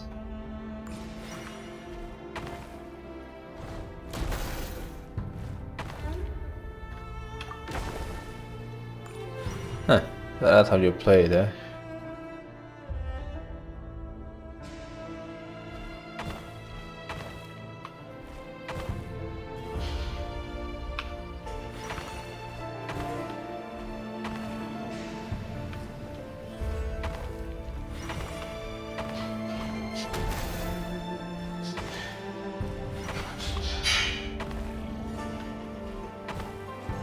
Ah, fuck.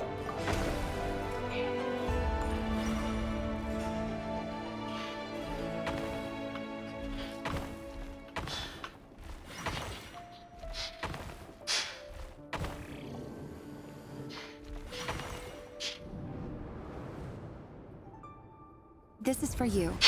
I heard you're gonna leave the city with your parents. Delindis, did you hear about what happened? I've heard nothing. Rerir got back very late last Friday, and he was acting a little unusual, but he slept pretty well, so I'm guessing whatever he did was a good deed. You never saw him, and I don't know what he did.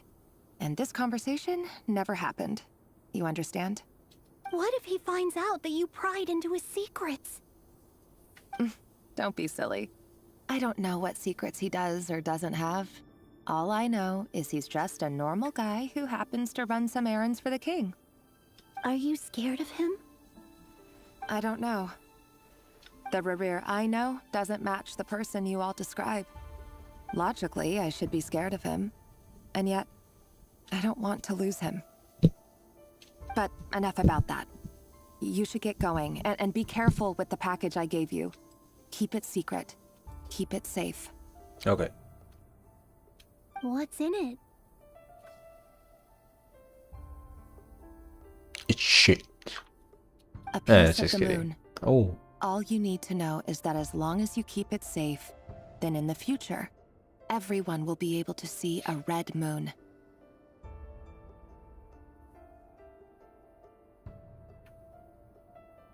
A red moon? You mean our moon? That's right. Our moon. Promise me you'll look after it. I promise, Delindis. The Crimson Moon bloodline will never die out. Its light, the color of blood, will become like a fire that flows in our veins.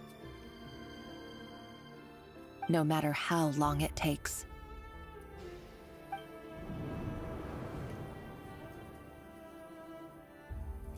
And then we have Alekino.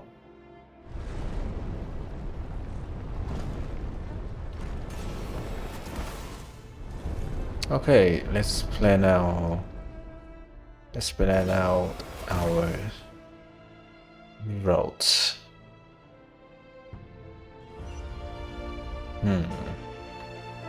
Let's see. Go there, and then you go there.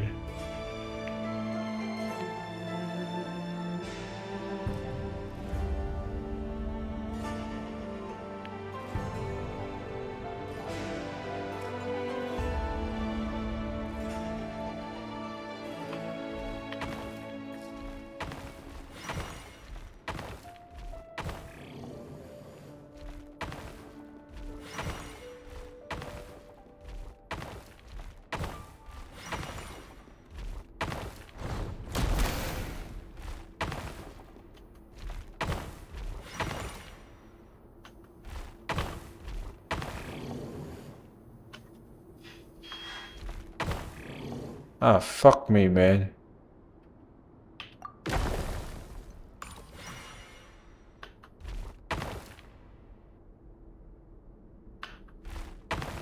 Two, 1, 0.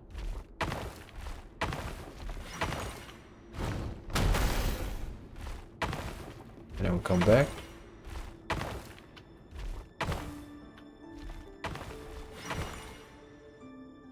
Hurry, everyone, and stick to the plan. Sir Dainsleif, what are you?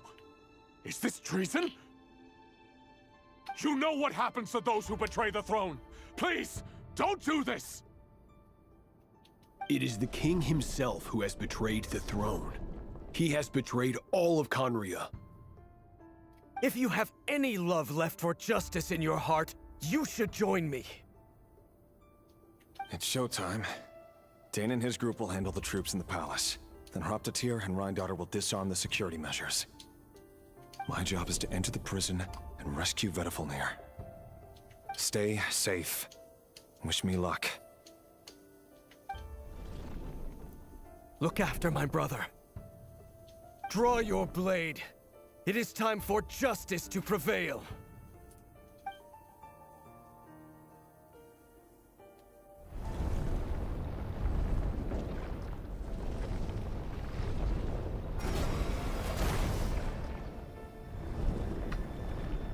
Oh wow.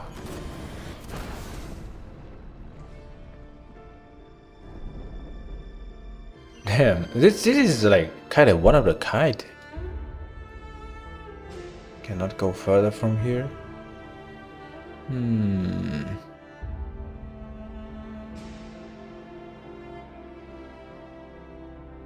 4, 3, 2, 1, 0. So we're gonna go like this.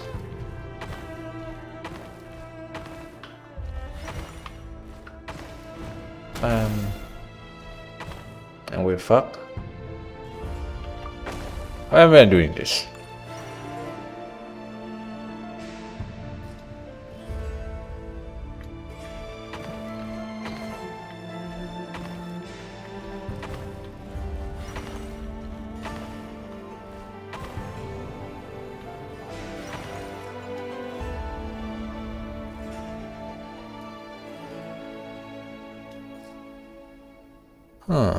Should I try to see if I can go around here?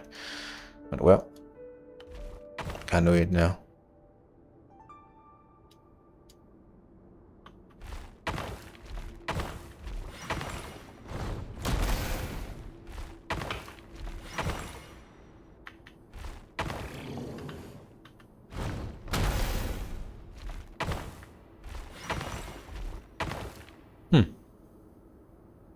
Oh, that's stupid.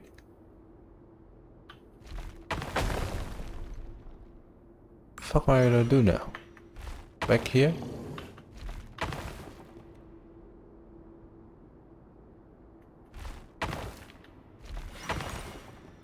But I mean really, like how the hell do we play it normally? Constantly hit you? This place is filthy.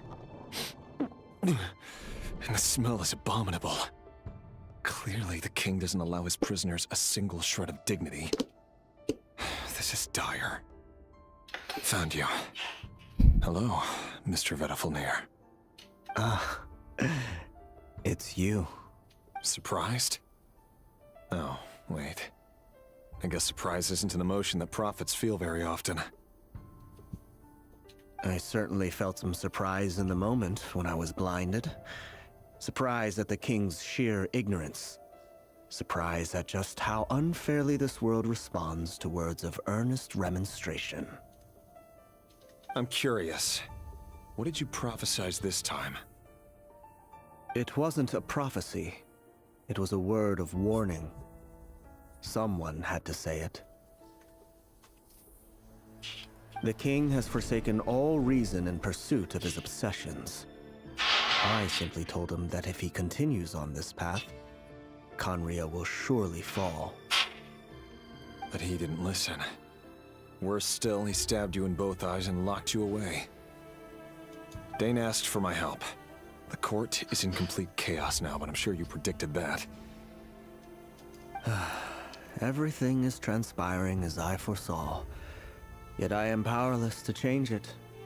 Fate is an immutable force.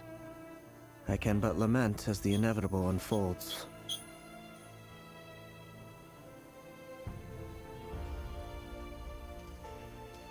I do wonder whether giving a man the power to see the future does nothing more for him than slowly crush his spirit. Forgive my curtness, Vedifalnir. But the king did not suddenly turn on you today. His suspicions have been brewing for a long time. You can't have wisdom beyond the reach of your fellow man without attracting his fear and suspicion. There are things the king does not want to see. So, he doesn't want you having visions of them either. He blinded you because he thought this would make the visions stop. He wasn't entirely wrong. I did indeed lose my power to see the future. Right up until... Until what? Just now. I believe I saw something new. Well, tonight could go a lot of different ways. 5 of us banded together to storm the palace, also we could rescue you. This will go down as the most tumultuous day in Conrian history. I sense hatred in you. But also hope. A desperate hope that with the tyrant deposed, that will be the end of the story. But this is not the end. It is the beginning of a new chapter, in a whole new story. There are many men of honor and courage in this world, Rerir. But you are not one of them. You're not here for justice, are you? You're here for yourself. Is that a dagger? Interesting. Why not the polearm? It was always your weapon of choice. With your abilities, I don't doubt that you were able to recover some of your sight. But I also doubt that you want to make an enemy of me right now. Of course not. We're on the same side, aren't we? We could be. But I need you to be honest with me, Vedafalnir. At this point, you're my only hope for the future. You mean your future? With your beloved, Felindus?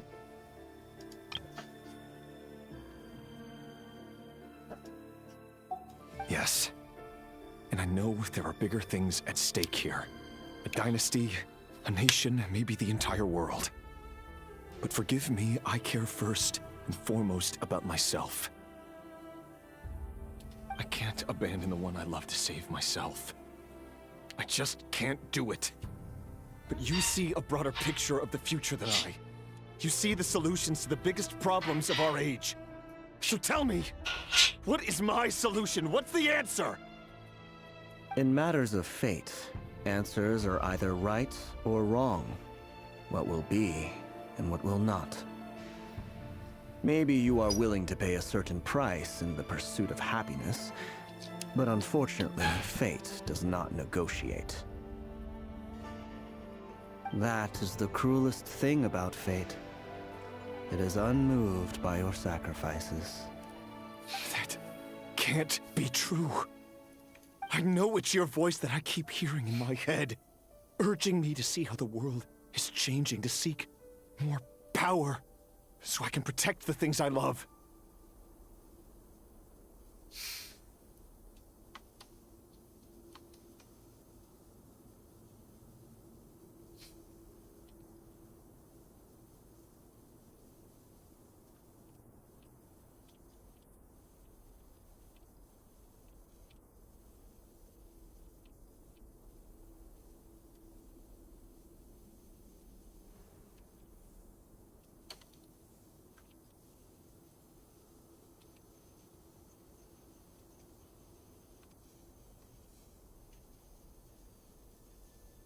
You show me disaster, but you won't show me how to avoid it?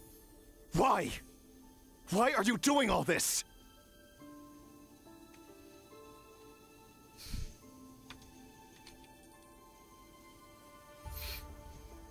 My voice. In your head.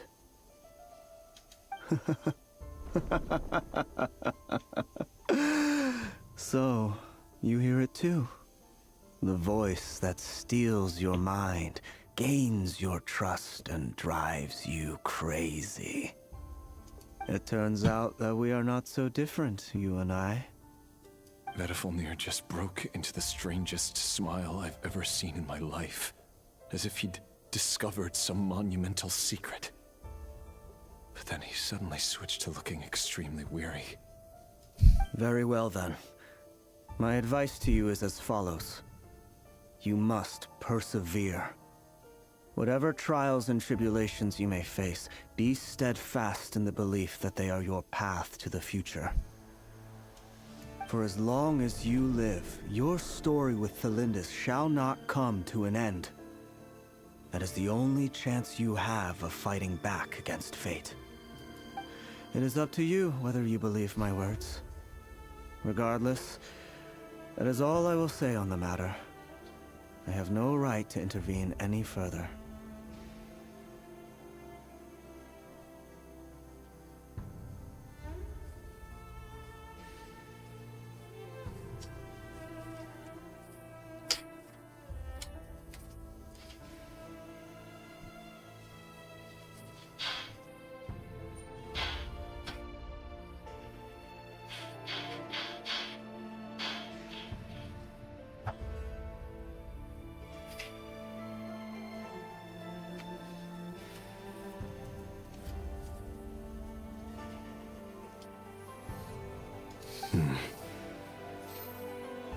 I will hold you to your word.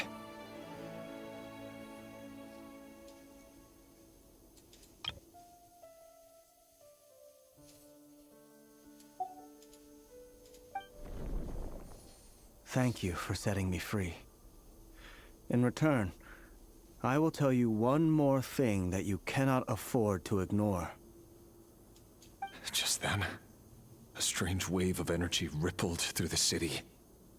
We had no idea what it could mean.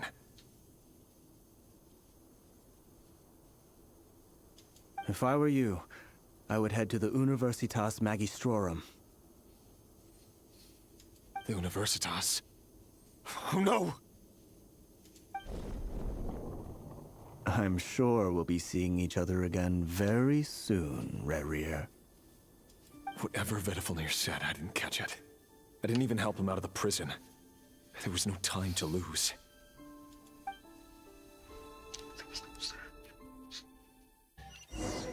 Thelindis.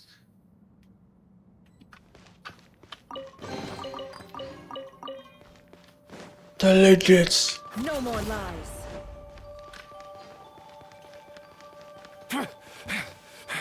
Monsters? Is this Rhindaughter's doing? Or the Universitas Magistrorum? Out of my way!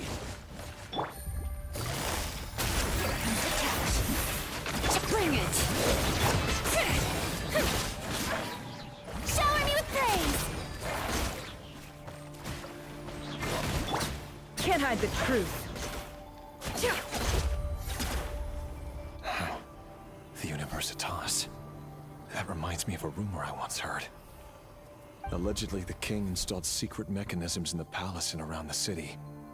No one knows where they are or what kind of power they hold. But if they were ever going to activate, it would probably be on a night like tonight. Help! Help! Hold on! Don't let them anywhere near you!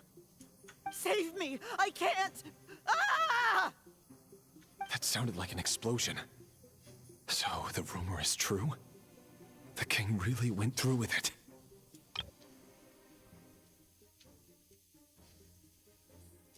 What other means does the king have at his disposal? They must run on power from the Abyss.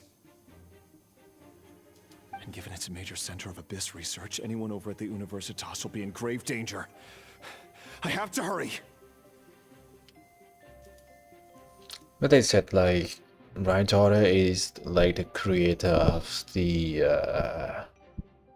oath. What is that? Like the Abyss oaths. So they're here now because she's created them.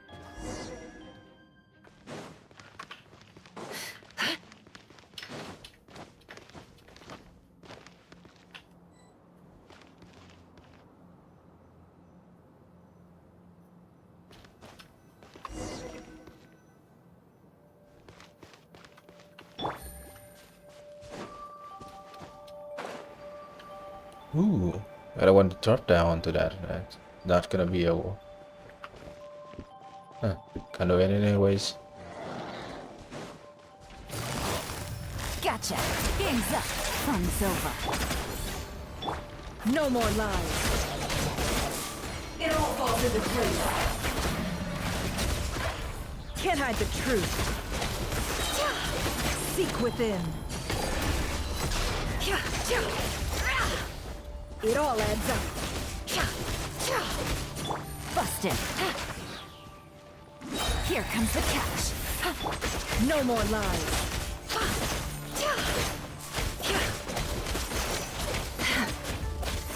Can't hide the truth.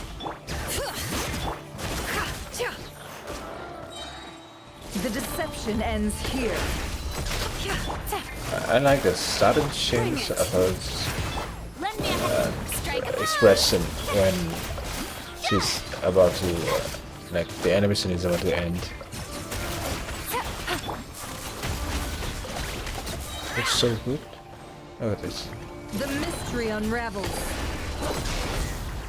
Time to come clean. It all adds up. Quietly now. Game's up. Fun's over. Tiền máu của kẻ giết vua.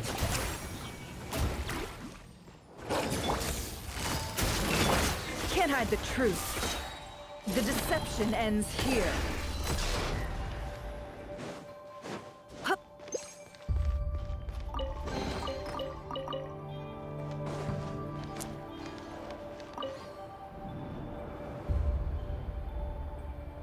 Monsters at the Universitas Magistrorum? Why now? Oh no, they're coming. It's no use. The table won't hold out much longer. The weapons. Where are the weapons? Of course. All the lab equipment was upgraded after the inspection last week, but the new weapons haven't been allocated yet. I'm done for. Is anyone there? I need help! Ah! Stay back! Please stay back! Please!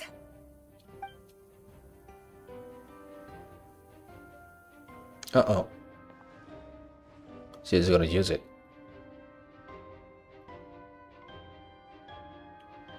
The whole fucking shit is gonna... That is why everything fucked up, isn't it?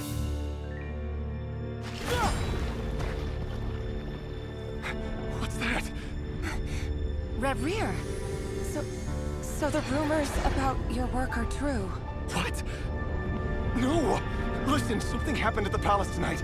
We have to leave! You don't need to lie to me anymore. What do you mean? I know why you're worried, and I will respect the decision you've made. But it's okay, because I found a solution. I know how to end all this. You can have it back. The normal life you so desire. But until then, I'm afraid our wedding will have to wait. This? No, don't do it! Cylinders! Cylinders! Look for the gate. I told you, Rerir. Let her go. You will find someone better. No! No, I won't do it! I have to save her! By what means exactly? A lowly pawn. You lack the power and the strength of will. Do you know a way? Tell me! Come to the palace. Join us.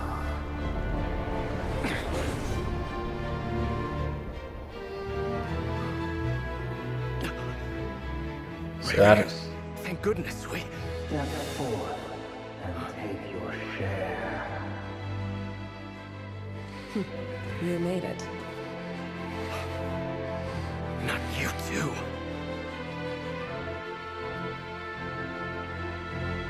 Hatred or grief, despair, desire. We all have our own.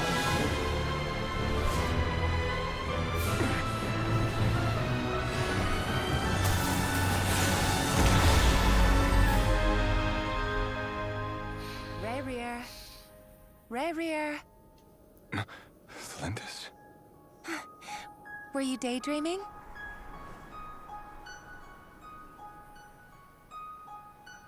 You still remember, Rerir? That question you asked me a couple of weeks ago? Oh. You mean the proposal? Yeah. I'm wondering, where do you think would be a good place to discuss it? Maybe in the garden?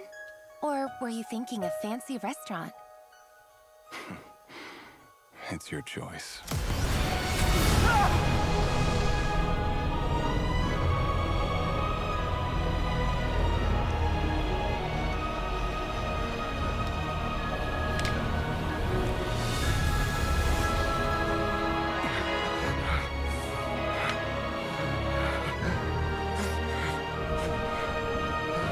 That is why he's so obsessed with the moon.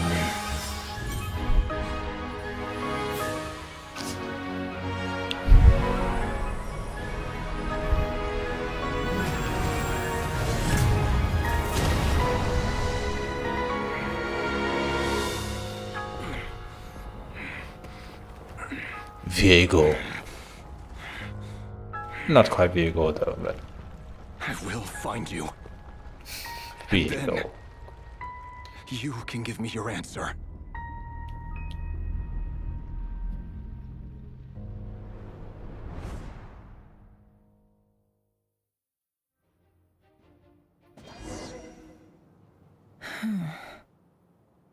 Wow.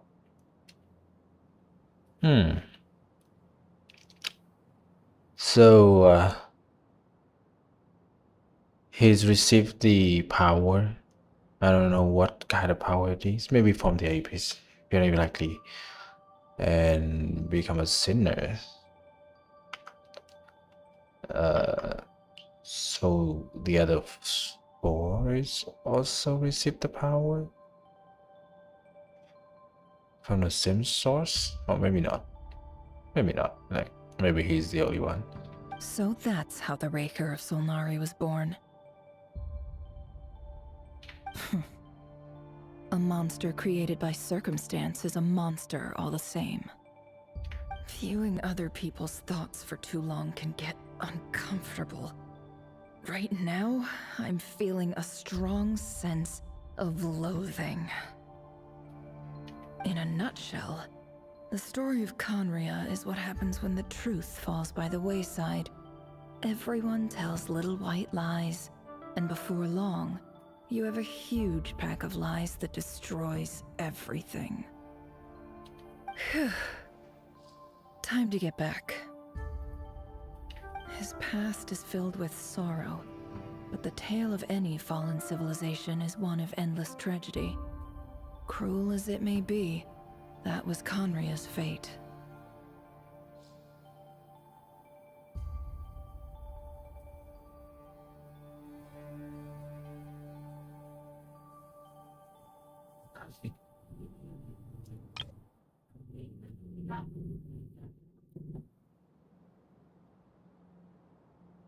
Like, this is so interesting. I thought Not Cry is gonna be something about something like maybe the fight against the White Huns or something, or like the conflict between all of the what is that? Like the forces. But then we have the story about ancient Canria. Very interesting. Will either be able to restore the Canria so that we can go to Canria in the future? So like Not Cry and Nesnaya and Canria and to the Heaven Principle? I don't know.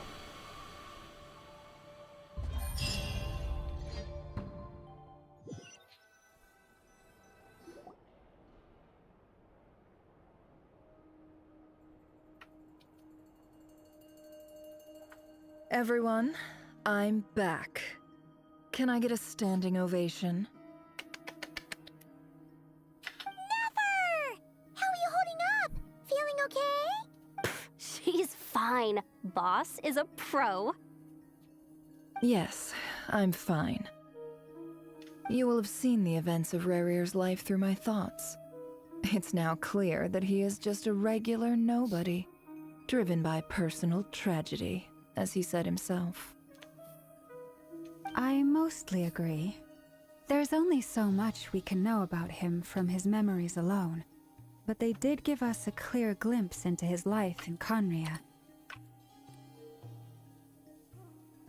However, I would not consider Rarir to be a nobody.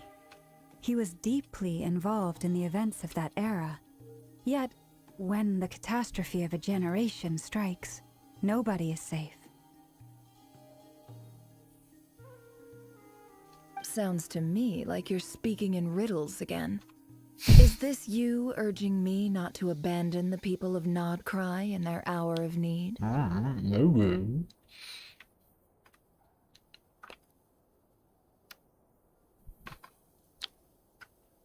That's not what I meant. Although I do hope you choose to remain a part of the plan. Without you, the mission ahead will be all but impossible. Then try to remember that I respond better to the carrot than the stick. And I don't appreciate being bossed around. That's not what I meant. Although I do hope you choose to remain a part of the plan. Without you, the mission ahead will be all but impossible.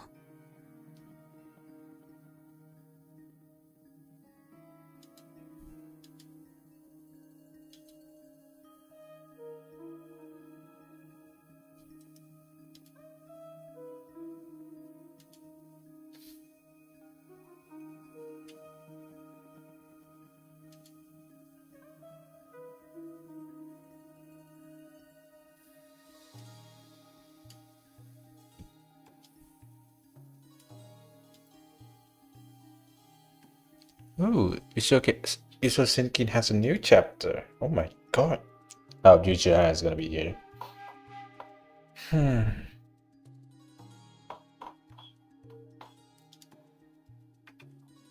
Now, as for you, Missy, you were excellent. You stuck to the rules of the ceremony and kept your mouth shut the entire time. Bravo. Cool. So, can you fill me in on the deets now? Most of what I saw went right over my head. Patience. You'll hear the whole story, don't you worry. But let's meet up with the others first. It will save me narrating it twice. Yehoda? Yes, boss. Let me get that door for ya.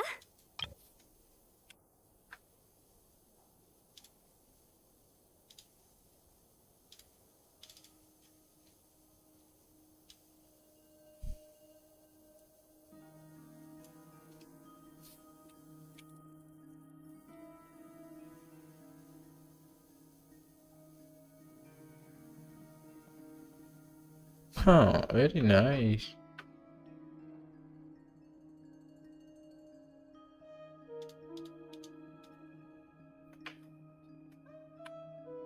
Nice.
that's more like it.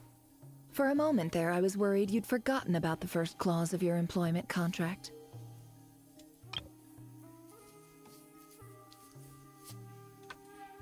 Forgive my curiosity, but what does the first clause say? It says I gotta do the annoying stuff that boss is too lazy to do for herself. Like opening the door, pouring the tea, yada yada. Is that right? If something is in the contract, it's because she willingly agreed to it. Rest assured that the Curatorium abides by the very strictest of labor policies. You don't seriously think I'm cruel enough to treat her like my slave? Maybe a rabbit. In any case, I've hardly shied away from my share of the work today. Hope I don't catch Flintz and Varka lounging about in their chairs, enjoying a leisurely cup of tea. Oh shit. They're in big trouble. There's nothing I dislike more than other people enjoying themselves while I'm hard at work.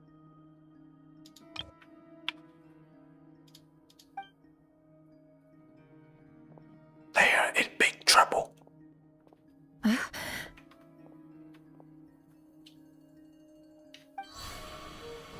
no.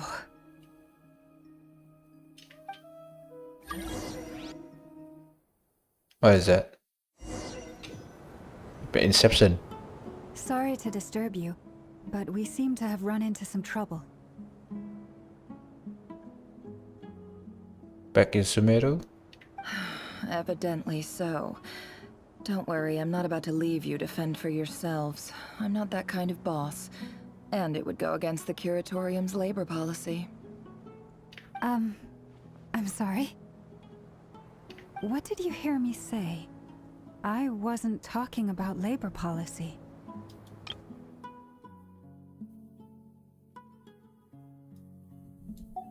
Wait.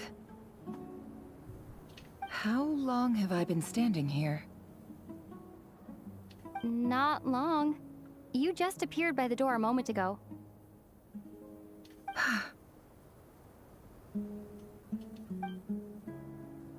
What happened? Boss, what's wrong?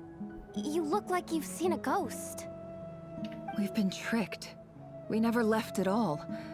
Somehow I hallucinated that whole scene back inside the office. Yeah, Inception. Hallucinated? But how? I don't know. I don't near her. How indeed.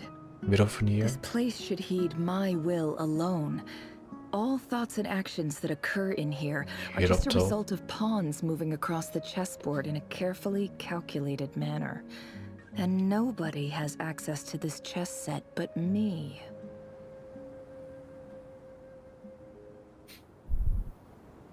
So you control everything in here? More or less. But yes, it's a special technique of mine. Okay, just a little.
Has anything like this ever happened before?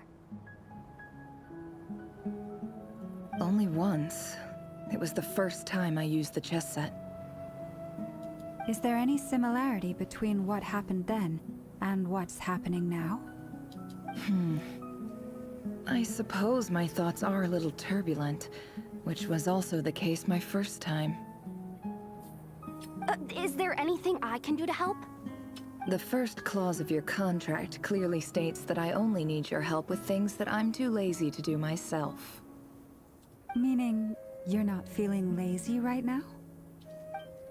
Meaning, this is not something Yehoda can help with. The chess set is a personal treasure that I alone understand. I must be the one to find our way out of here. Boss, it's fine. Really. Let me do something useful. Being there, be a mask. Oh, Being listen cute. to you. Whatever would I do without you, Yehoda? Well, well, well. What is that? What? Really? No. Yes, really. Where would I ever find another employee as obedient and servile as you? God forbid anything ever happens to you. Oh, okay. Yeah. Well, anyway, I was thinking of fetching some water. There's gotta be a source around here somewhere. I suggest everyone finds someplace comfortable to take a rest. We gotta conserve our energy.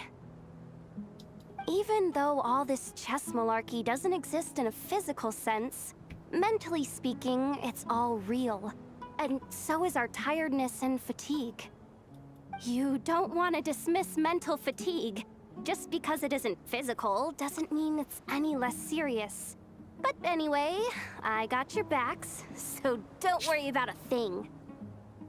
Don't I have the best employees? Jealous much? If we can find a suitable time, I'd love to borrow Yehoda for a day to help out at the Frost Moon Scions. Would you be amenable to that, Boss Nefer? Oh, Lauma. Have I ever told you just how pretty you are? Beauty runs from the tips of your antlers to the depths of your imagination. Yeah, that is weird. Like they really want to. Time to rally, everyone. Follow me.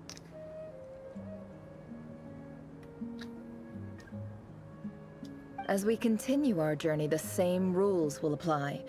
That means stay focused and no talking no matter what we encounter. And don't disturb the chess pieces. Loma and effort. Really want to have just You have my word that I will get us all out of here.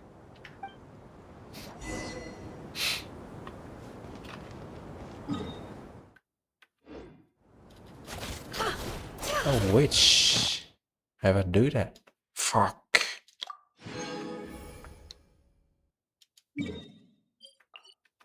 I shouldn't do this. Yeah, but just go in and just start doing the story quest all the way.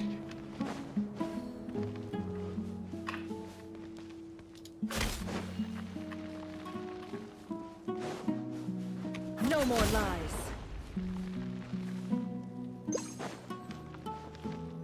This place looks familiar. That's not a good sign. There's someone up ahead. Time for a little chat. Chit-chat. I wasn't expecting visitors at this hour. Wait, is that? Oh, it's him. There you are.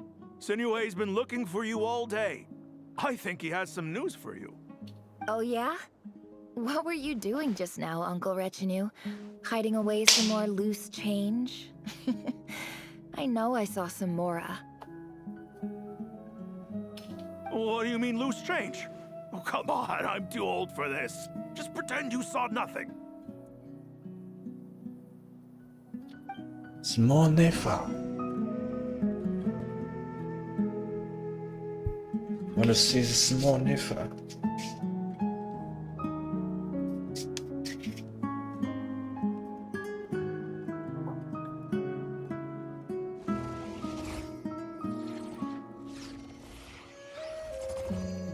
Ah, shit.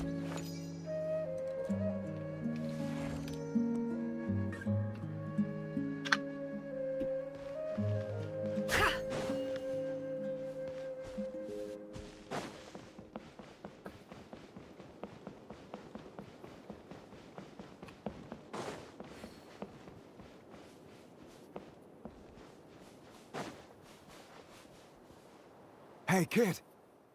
Mind telling me what Sinuhe's been up to recently? I'm trying to get in his good books and I need a way in. Get in his good books? Why? What do you want with my dad, Uncle Apepi? I've written a new song. I was hoping to showcase it at the next festival, but I'll need his approval. A new song, huh? I'd love to stay and listen, but unfortunately, Uncle Retinue says my dad's looking for me.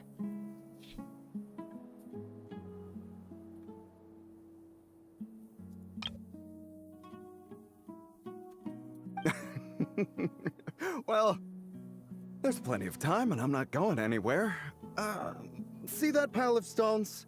I'll be sitting there warming up my vocal cords. Come find me when you're done. Pile of stones. Got it.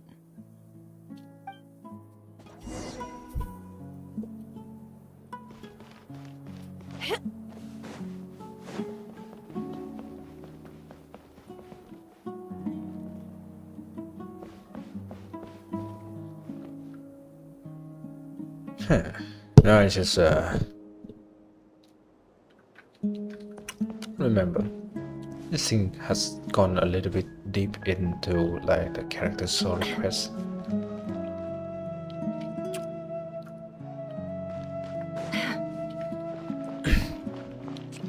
Hi, Dad. Uncle Retinue said you were looking for me. I mean, so far they have done it pretty well. I didn't really feel like the shift between the Archon quest and the character story quest. So I mean, it kind of works, but in the long run, how are you gonna do it with every other characters, right? It's gonna be really hard. So yeah, maybe let's see in the future what they can do.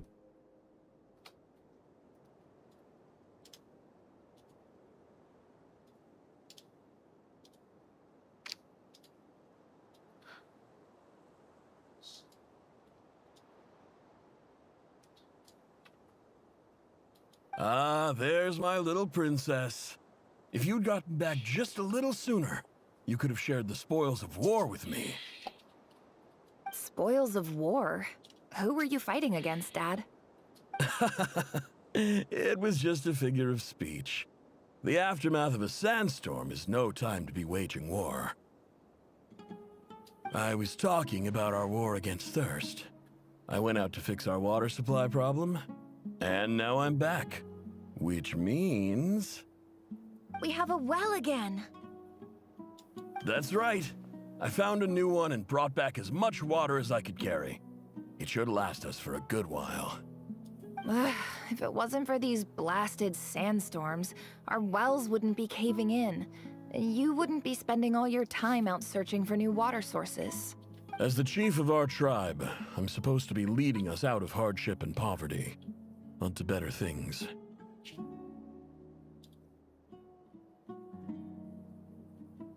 You know how prosperous our ancestors were. I've told you all the stories. And look at us now. Squeezed into these hovels. No one would choose this, if it wasn't for the endless wars over the years.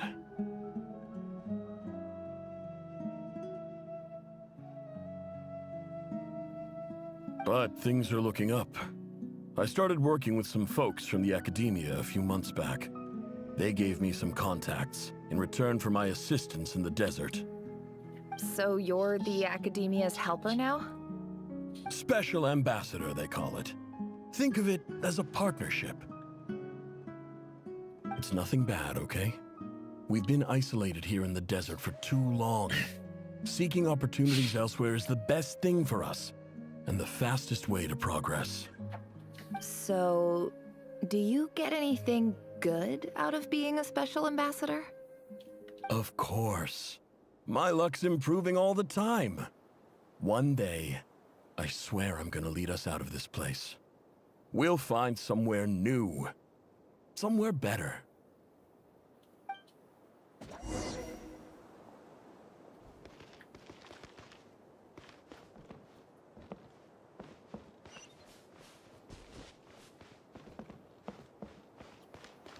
Can't hide the truth.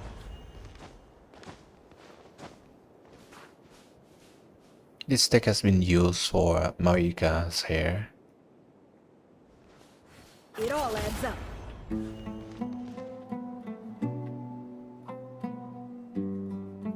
Looks like a little bit of texture change, and then No more lies. a little bit of visual strike as well. Looks very nice, to be honest. Hey, Can't hide the truth. that's a nice soul. Nah, just kidding.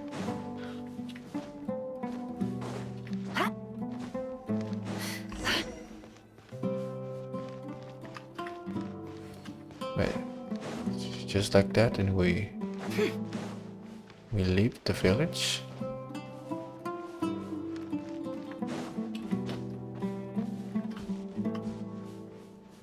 All right. Oh yeah. Just want to see if I can just go down there. Okay, it seems like I cannot do it. Yep.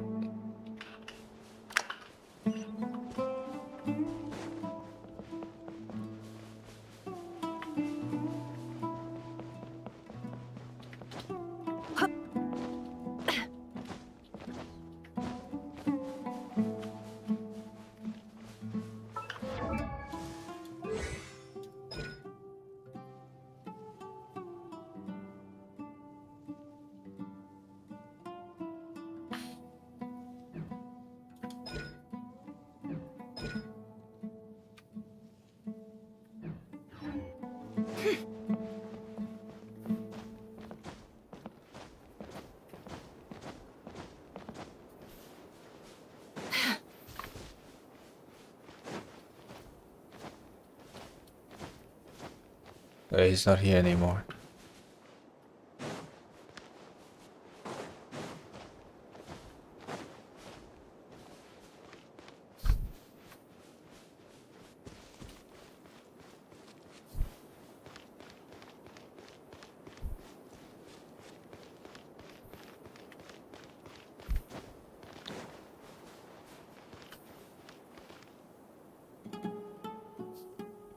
That's our well, and you know it. You stole from us. Well, you've gone from chief to thief, and now you have to face the consequences. Did you really think you could take our water without permission and get away with it? You're either brave, stupid, or both. Hóa thành.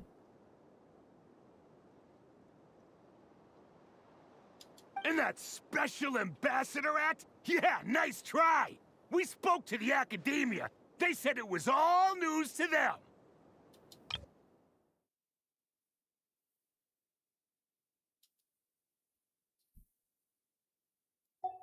You're a liar and a cheat!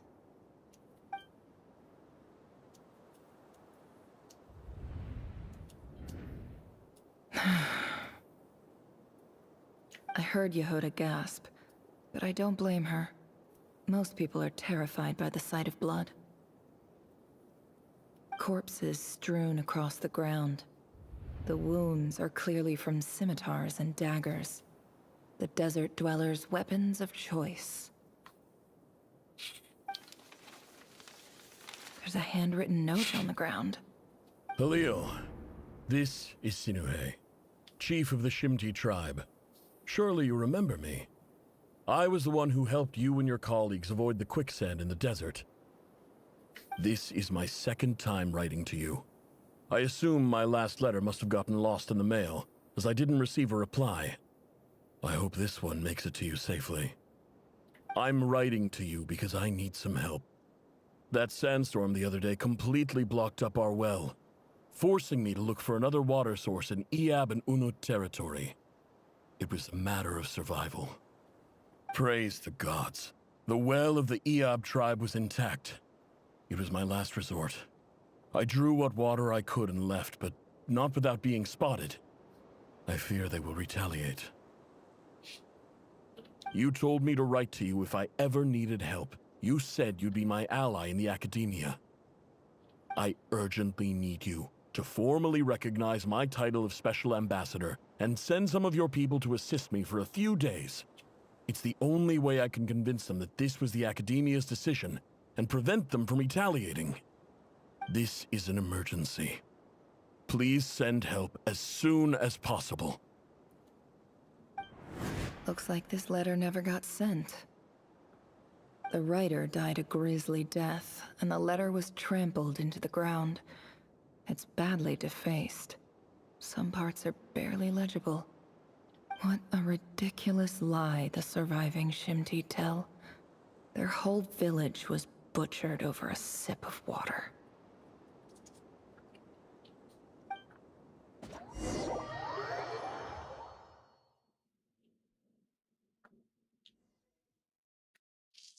Ah, officer. Welcome. Welcome to our humble village. I thought you would at least have the courtesy to provide some respectable libations. This is the finest wine Aru village has to offer. I promise.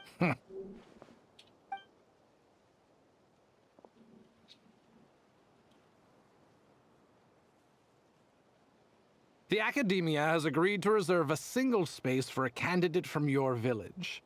But I remain skeptical of this entire endeavor. I highly doubt anyone in this desert possesses serious academic potential. Please, have faith.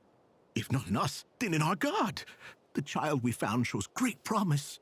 I beg you, take her away from this place. Give her a chance. Don't let her talent go to waste. I don't recognize her. New arrival? She showed up here a few days ago and we took her in. She's a really bright kid. Please help. I'm begging you. So, where are you from? Nowhere special. just a sand dune. What about the rest of your family? How many of you are there? Just the one. It's only you? Correct.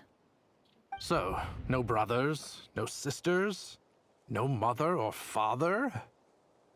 Any who have slept on a bed of sand, I call my brothers and my sisters. Apart from that, I have no family. All right. Get over here. Sign your name on the form.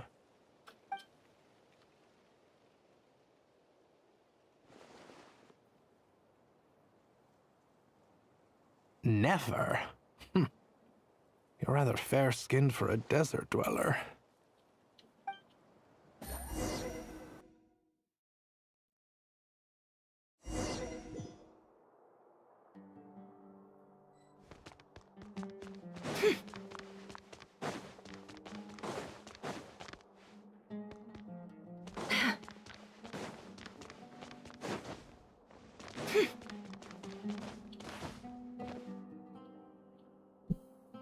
Nefer, this term's assignments have been issued already. Please read through the materials thoroughly, conduct your own additional research, and then write an essay on the topic. Yes, Professor, I'm aware. I just had a couple more questions I wanted to get your perspective on. Oh? Please ask away. Well, I saw the other students' problem sheets, and I couldn't help but notice that my assignment is much easier than theirs. Do you really think I'm a weak student? A weak student? Goodness, no. Quite the opposite. You have a sharp mind. Almost too sharp. I think what you're saying is, a weak student wouldn't have noticed the discrepancy. And if they did, they certainly wouldn't complain about the lighter workload. You see, sharp as they come. You see things the way they are. And I'm sure you know why they're like that. Because of where I come from. Because I'm different. I'm sorry, Nefer. I don't like it any more than you do. It's just... Anyway, you said you had a couple of questions. What's the other one? I wanted to check. If someone sent me a letter to the academia, where do I go to collect it? Ah, your family wrote to you. Well, as long as they put your name on the envelope, someone should hand it right to you. Not exactly. It's not even a recent letter. I was just curious where the mail would end up if no one collects it. The House of Dana, I expect. I know there's a box for unclaimed mail somewhere in there, probably sitting on a shelf. Whatever you're looking for, that'd be the place to start. Okay, got it. Thank you, Professor. Oh, don't mention it. Honestly, I feel like I failed you. I'm supposed to be your teacher, but I haven't taught you anything. Hey, don't say that. You're a great teacher, and you do your best for all your students. But the rules are the rules. You're not allowed to teach students like me. It's not just the academia either. The whole world bends over backwards for the successful, and leaves the losers to suffer and die. Oh, my dear child. Don't tell me you've given up on life already. I haven't. I just think that if you want to make it in this world, you have to find a way to become successful.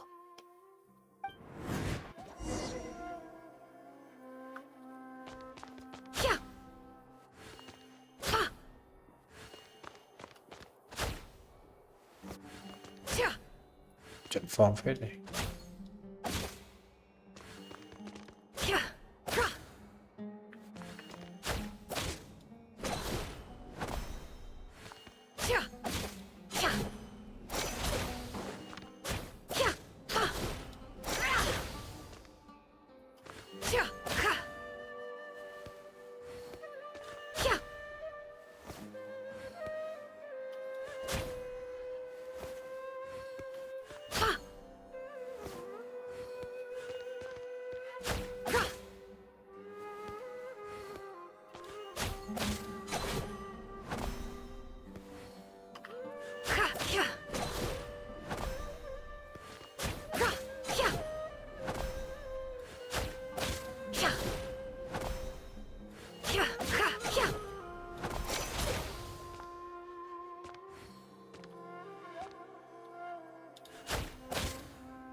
Damn.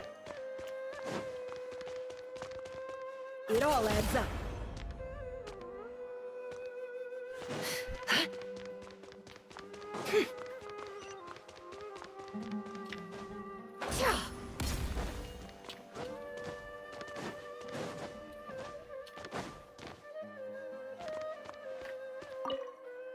This must be it.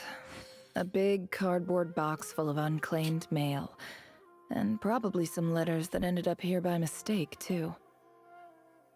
Let's take a look.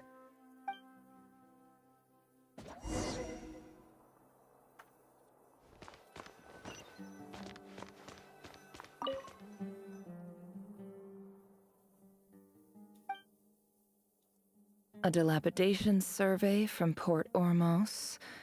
Looks like it's from a Core of 30 representative. What a strange thought.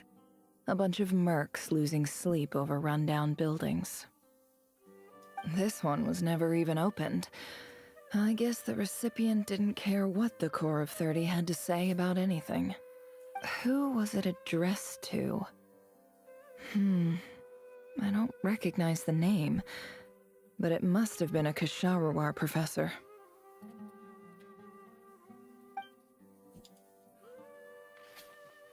This one is addressed to the Immorta Sage. The title is Changes Observed in Satyavada Life Symptoms. Why do all these letters read like full-blown dissertations? Guided by the incense, we became lost somewhere in the forest. All the barriers between levels of consciousness disappeared as our minds soared around in circles, looking for a branch to seek refuge on. In clinical terms, these symptoms fit the description of incense poisoning. The Immorta Darshan strictly prohibits the use of hallucinogenic substances, but I believe there are still people getting away with it. For example, my neighbor who always breaks out into song and dance after using incense.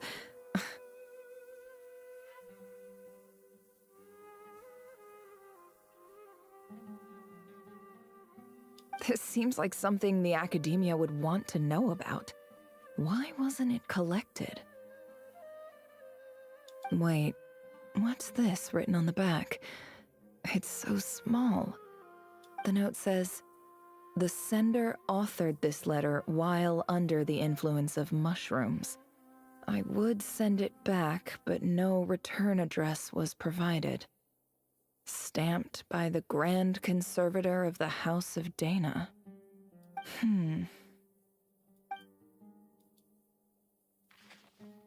This next one is addressed to Grand Sage Azar. A few words of protest regarding recent changes in Sumeru's educational policy.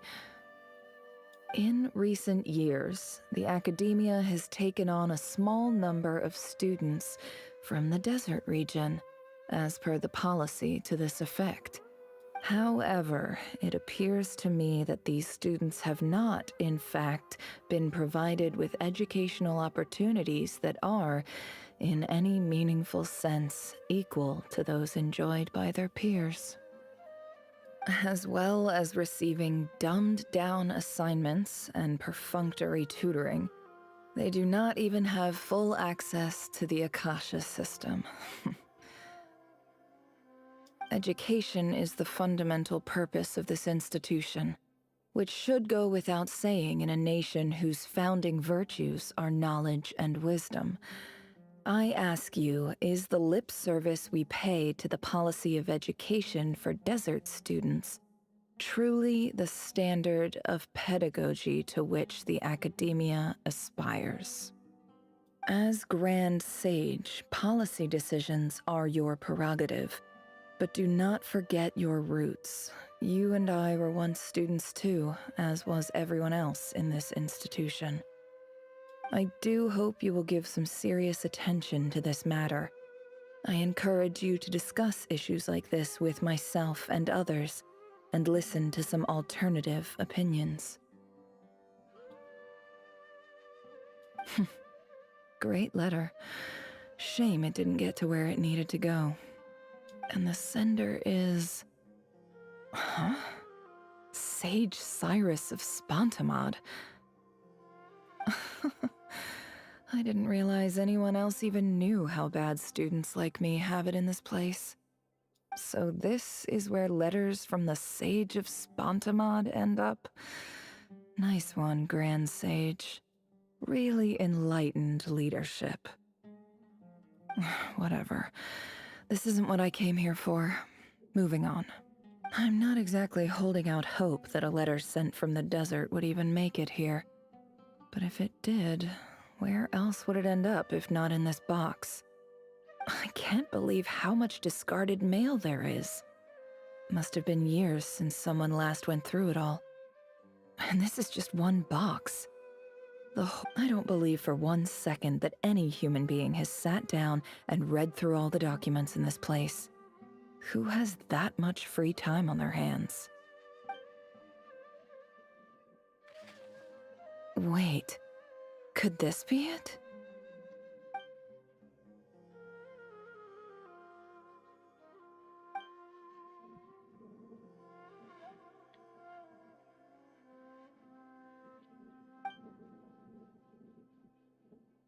Greetings, Halil. My name is Sinue, chief of the Shimti tribe. I was the one who came to you and your colleague's aid when you ran into trouble in the Great Red Sand.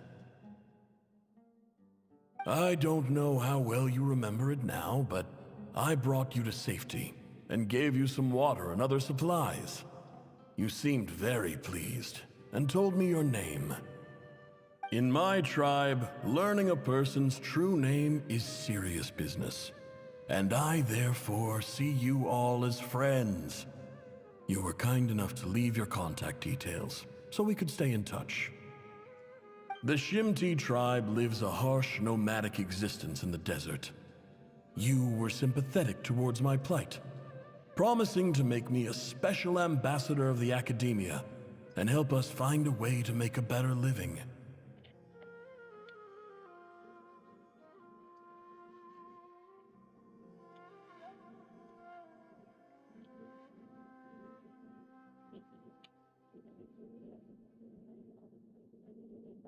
This brings me to my reason for writing. Our tribe has fallen on particularly hard times, and I would like to ask for your assistance. There was a terrible sandstorm a few days ago, which blocked up the well in our land. To ensure my people's survival, I had no choice but to venture into Iyab and Unut territory in search of an alternate water source. The Iyab and Unut are descended from the Thamudians, while we trace our ancestry to Tulatala.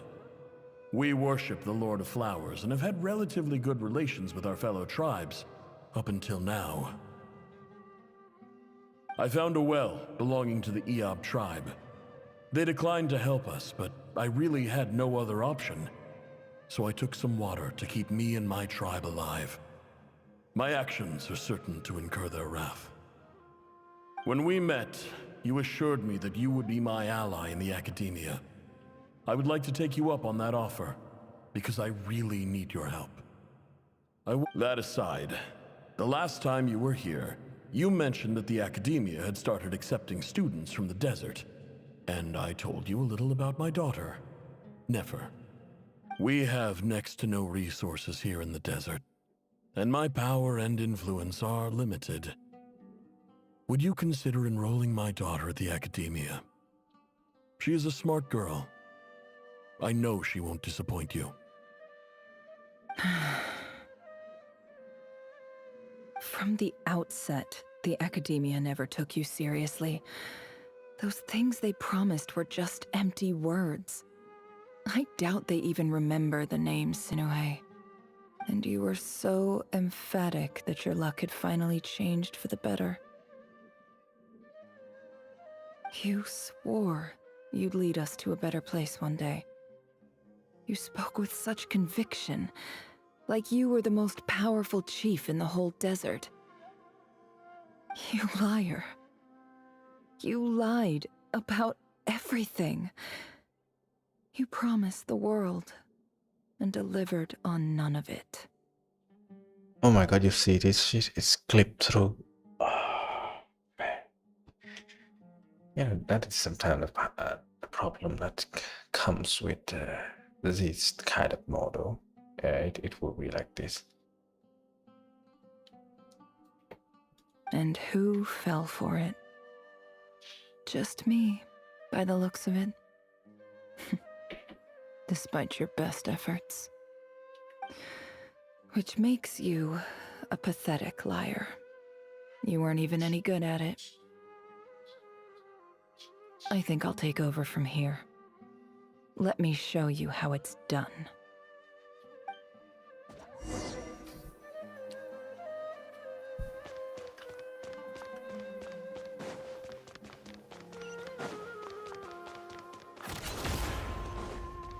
No more lies.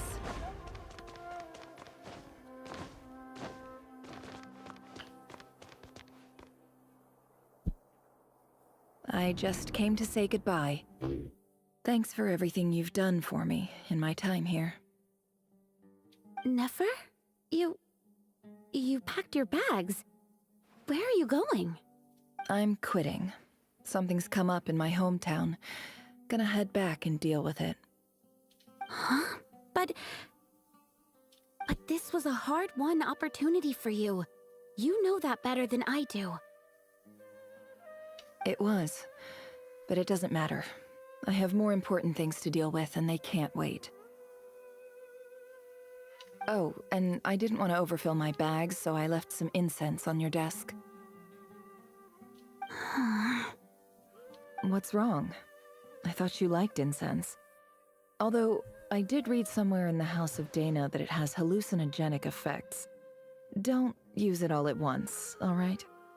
Isn't this the stuff you brought from your hometown? You're just letting me have it? But you said it's a rare and valuable commodity. Yeah, about that. I lied. It's not rare at all. There's this bunch of ruins near my hometown that are practically overgrown with this plant. It's not worth much. Keep it, it's fine. But Nefer... All right, that's all from me. You take care.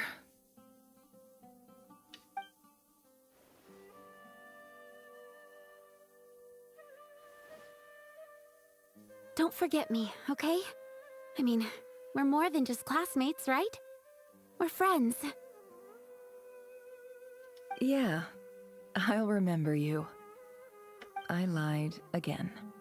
That incense is worth a fortune, and it's a rare find even in those ruins. And as for remembering her, I have far too much to do when I get back. No time to reminisce. I'll be lucky if I even make it through this alive. But either way, I expect I'll forget you pretty quickly.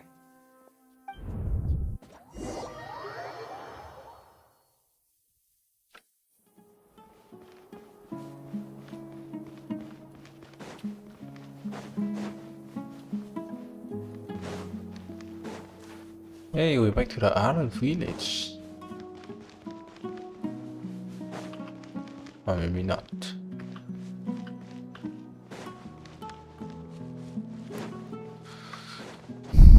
Or maybe yes. Or maybe not. I don't know, really. Oh, this place. Huh.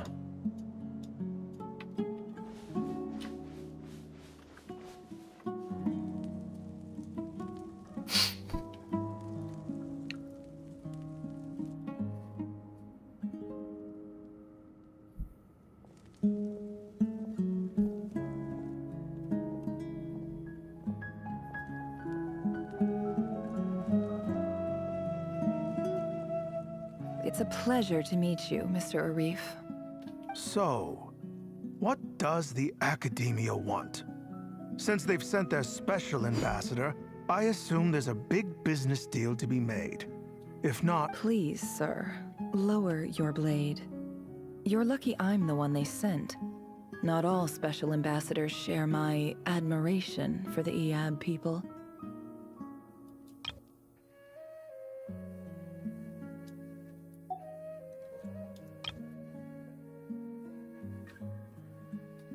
The ever-shifting balance of power in the desert reduced the once great civilizations of this region to rubble and sand. But the story of the Eab has a very different trajectory. Others grew weak, but you grew strong, beginning in obscurity and moving to prosperity. You're the only... Huh. So, you do know who you're dealing with. This well is the perfect symbol of your strength, is it not? It used to belong to the Unut, but it looks like you have control over it now. You're not wrong. But I'm sure you didn't come all this way just to flatter us. Of course not. I came to bring you some very good news. Some information that recently came to light, which might just be your ticket to freedom. Records uncovered by the Vahumana Darshan show that a certain well currently under Eab control is built on top of some ancient ruins. These ruins are of great archaeological interest to the Academia. I checked the map carefully on my way over here, and I'm confident that this is the well in question. The Academia is offering 50 million mora in return for excavation rights. 50 million? No, wait. If these ruins are as important as you say, 50 million's a little low, don't you think? Don't get greedy, Eab. We know far more than you think. We know that you seized this well by force. Wasn't that the first step in your rise to power? To drive away the Unut and steal their water supply? So what if it was?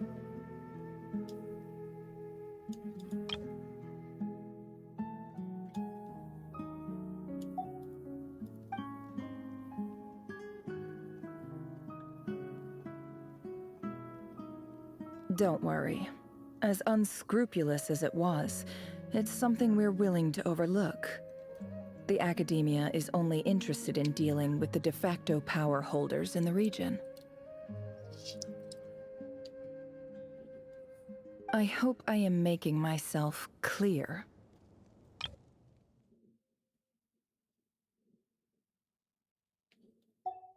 And I hope your words are the truth. If I find out the Academia is trying to play me, I'll hunt down every one of your people and make you watch as I cut their heads off one by one. I assure you, Chief, that would not be in your long-term interests. You don't want to make an enemy of the Academia.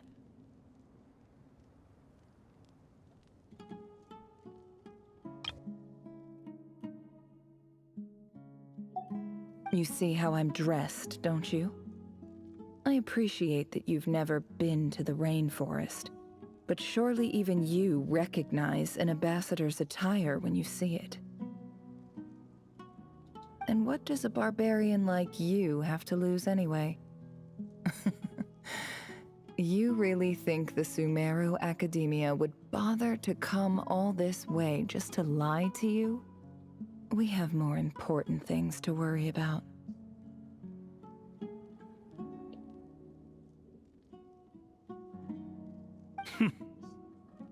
All right, I take your point. The Academia is the highest authority in the land. I'm sure you're trustworthy people. In that case, we have a deal. We will sell you the excavation rights. I'd like to thank you, Ambassador. This is good news indeed. Excellent news. In fact, it calls for a celebration.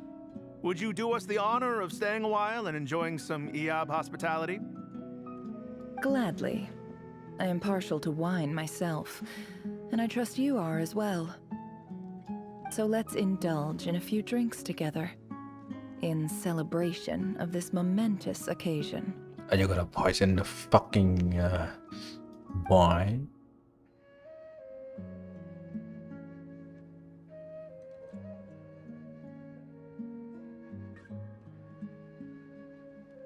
Chief! Chief, it's an emergency! It's the Unut. They've taken the well. What? Well, don't just stand there. Take it back. Yes, Chief.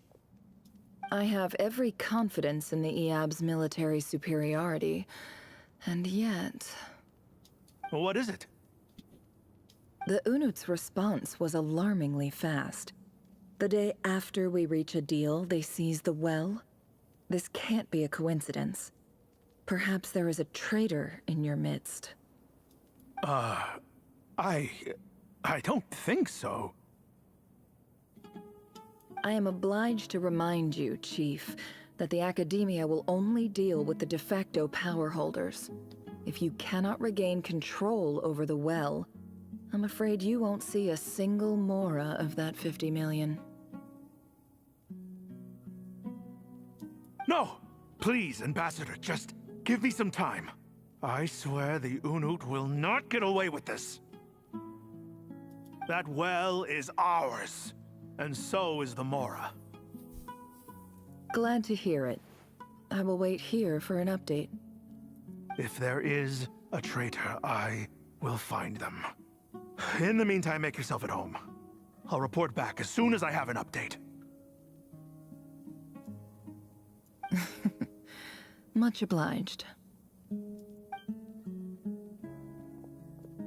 Wow.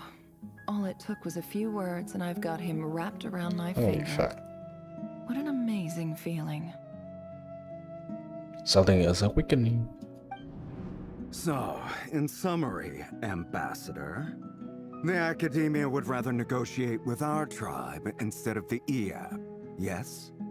The EAB are ruthless murderers who don't listen to reason. And now they have the gall to interfere in our research projects in the desert region. So let me ask you, Chief. If you were the Academia, what would you do?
Okay. Kill them all, of course.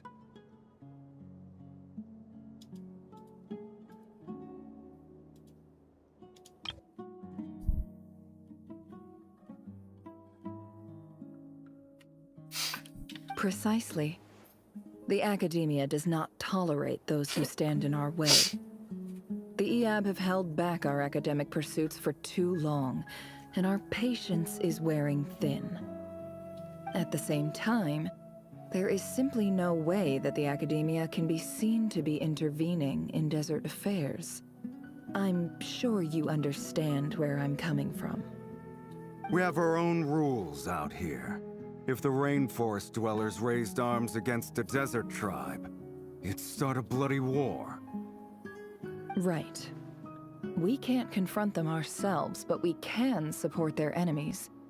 The Unut have always had strained relations with the EAB, which makes you our natural allies.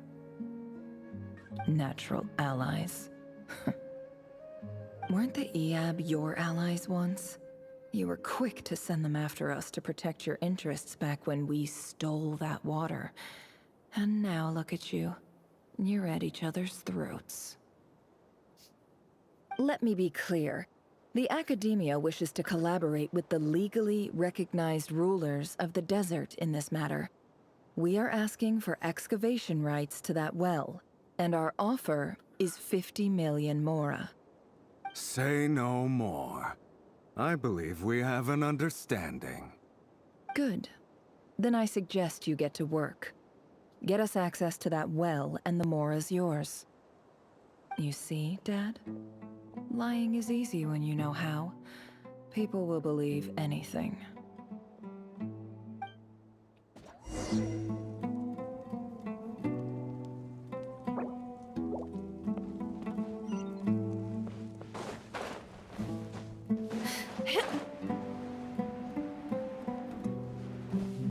It all adds up.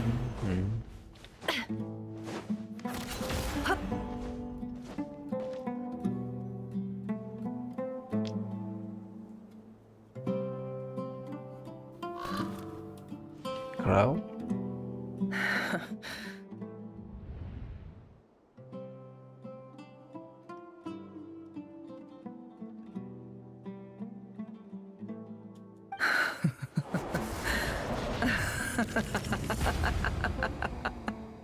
Whoa.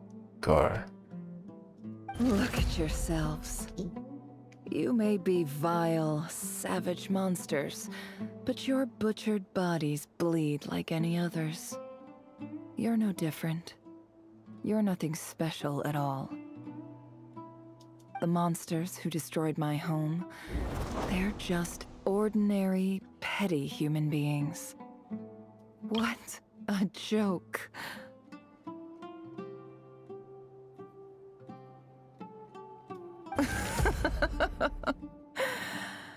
I think we're even now.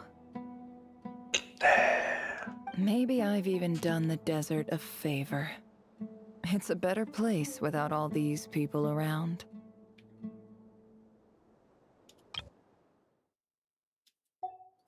Oh, Sinuhe, my gullible fool of a father. Perhaps if you'd been as ruthless as I was today, our tribespeople would still be alive. In this dog-eat-dog world, a chief needs to be tough to survive. But you couldn't do what had to be done. So I did it for you. Nefer, it's okay. All of this is in the past now. I believe I remember you promising to remain silent. Yeah, but even so...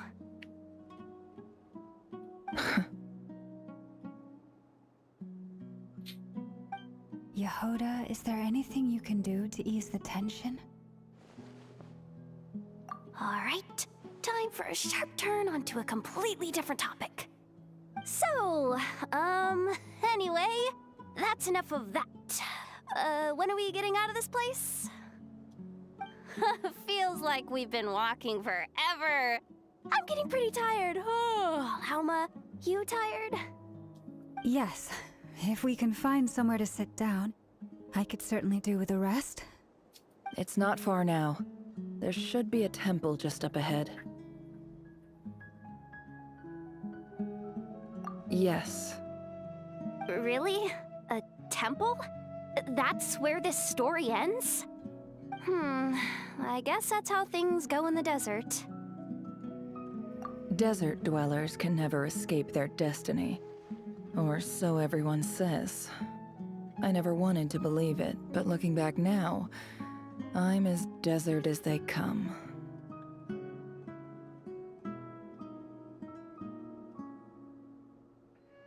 You mentioned a temple. What's waiting for us there? My biggest trade secret of all. Ah. Then I'm guessing it's where you got your power from. The power to peer into other people's minds. I didn't know you were clued up on any other religions. I'm no expert in the history of Sumeru, but since you come from the desert, I would imagine it has something to do with King Deshret.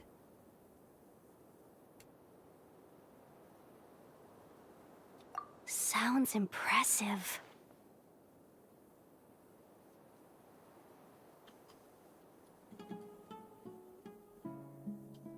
Ah, I know who you mean. General Mahamatra Sino. The spirit of Hermanubis dwells within him. That's Boss Neff for ya. She knows everything. Sino's hardly a figure of obscurity, but I know about Sethos too.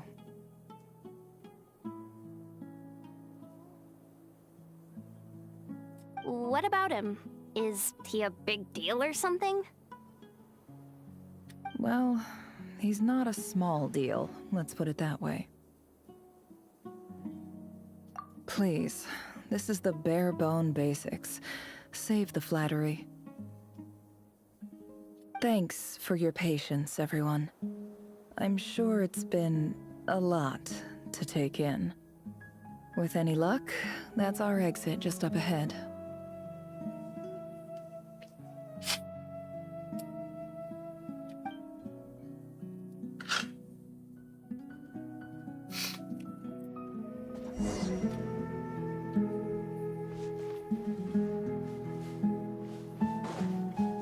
Can't hide the truth.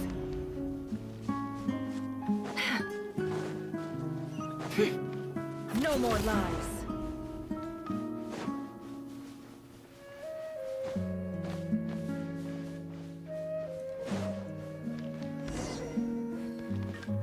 Oh, this place, huh? Actually, they look all the same, so I don't really know. And Sumru, all of the ancient ruin, what is that? Grave? What would we call that? What is it called in English? All these ancient ruin structures, it looks kind of the same to each other, so not really be able to. Uh-oh. Uh-oh. Uh-oh. I'm totally out of my depth here.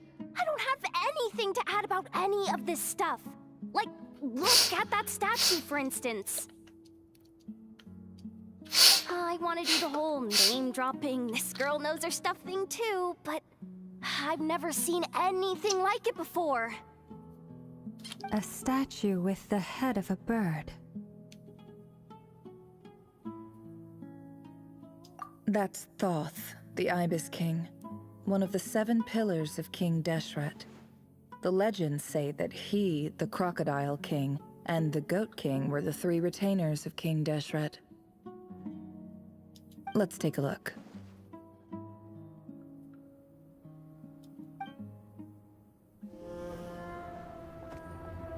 Hey, cutscenes.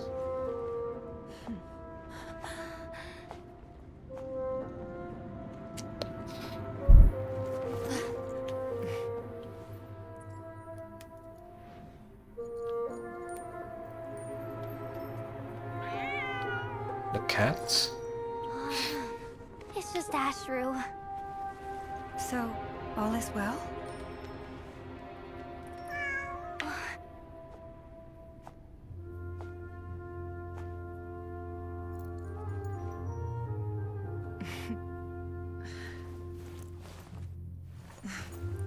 Typically speaking, at this point, the world disintegrates.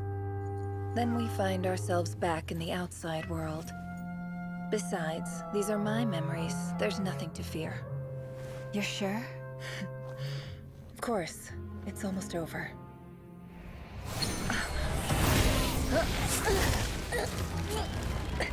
Uh-oh. Uh-oh. Uh-oh. Uh-oh.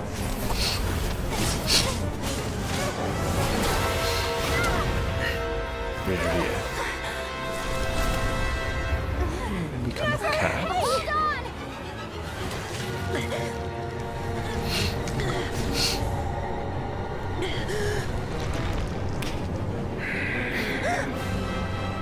Knowing too much is always a death sentence. Speak for yourself.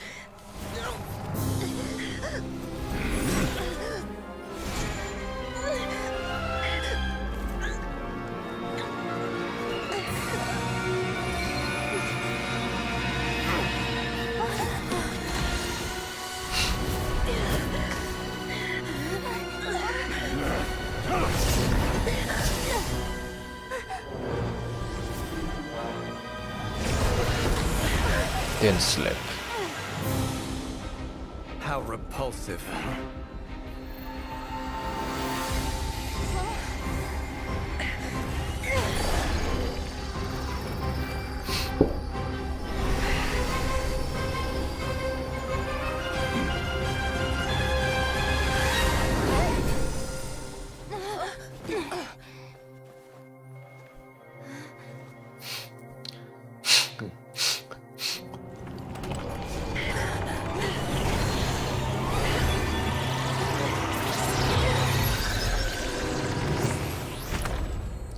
Still living in there?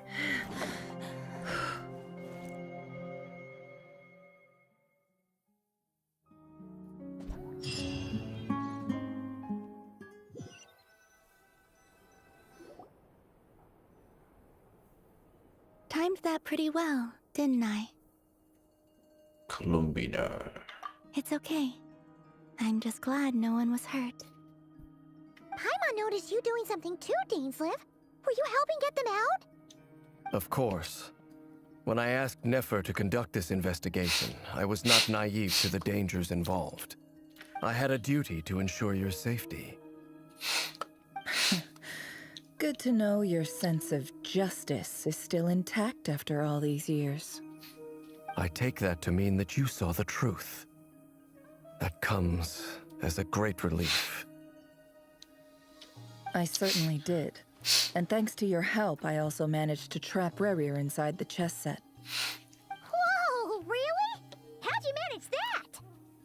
Well, to be honest, I sensed that something was wrong long before we made it to the temple. By using this fragment to probe into Rerir's past, well, the monster formerly known as Rerir, it seems I alerted him. I was tracking him, then he caught on and started tracking me too. Can't say I'm surprised. But how did he track you through your thoughts alone? That shouldn't be possible. Rerir was a secret agent who reported directly to the Vinster King. He is an expert at finding a trail and hunting down his pursuers. No wonder.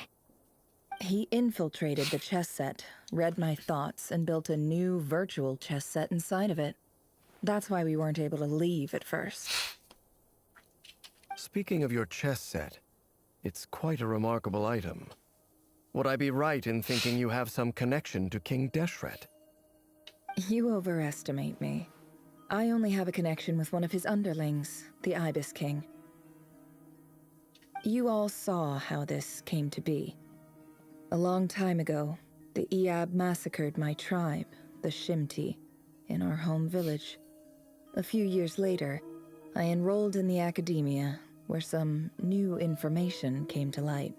The Unut and the Iab fought a bitter battle over the rights to a well, all for the sake of a non-existent 50 million mora. The Iab ultimately won that confrontation, but their victory came at the cost of almost every warrior in the tribe. The final blow to the Iab came at the victory feast, when an Unut assassin beheaded their chief right before my eyes. The remaining Iab fled and have been scattered to the winds ever since.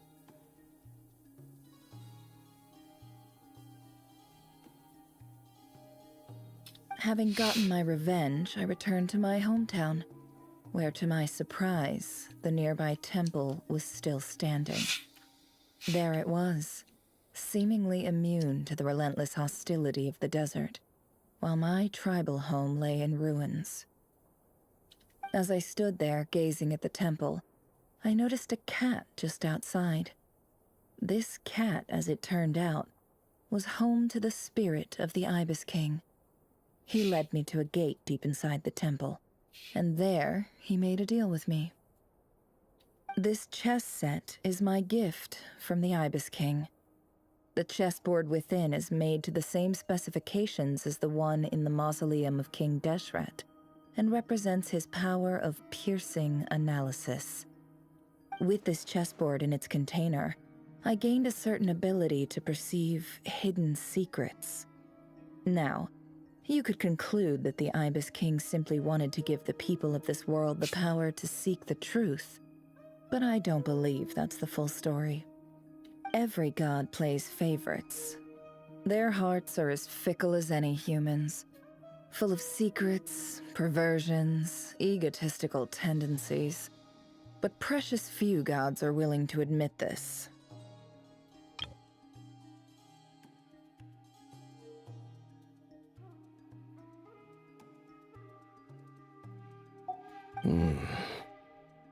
It is the same with all powerful forces, including fate itself.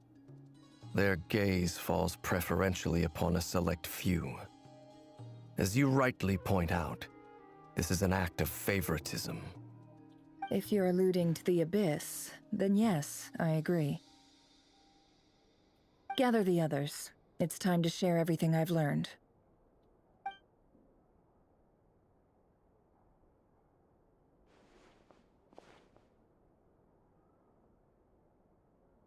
Thank you all for being here. As promised, I did some further investigating into the Raker of Solnari's background. I am pleased to report that the investigation has been most fruitful indeed. The Raker of Solnari, real name Rerir, was once a Conrian subject who served the Vinster King. I will now share the important details of his story. Please.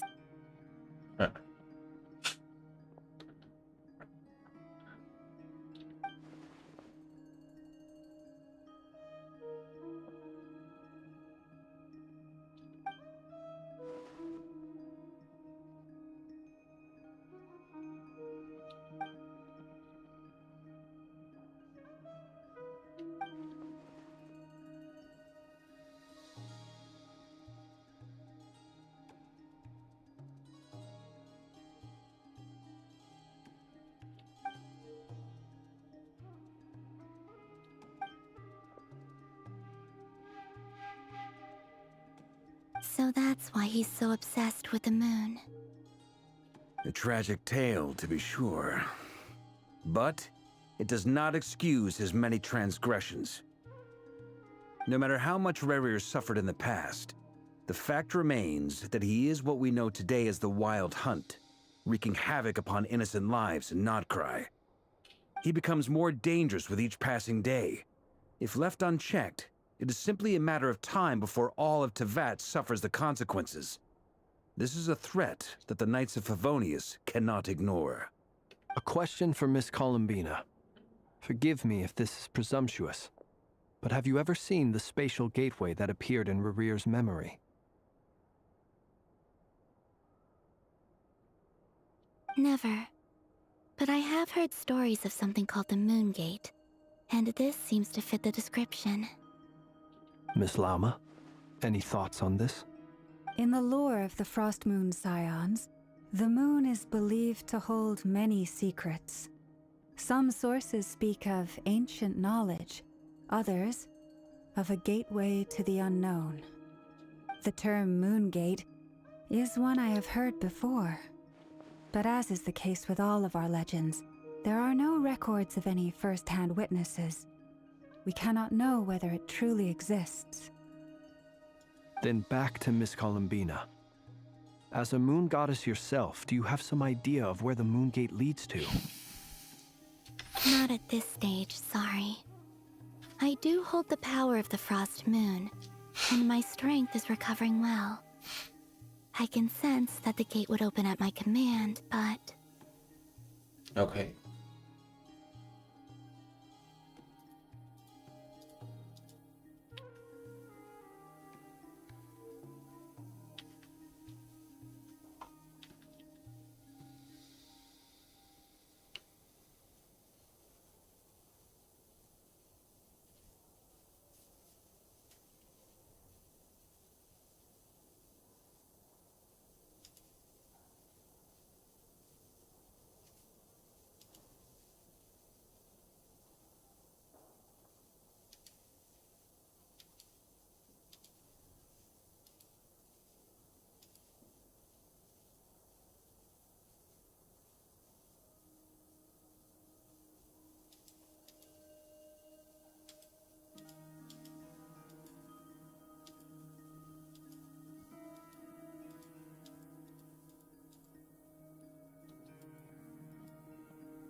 It has a little bit of like the buzzy sound.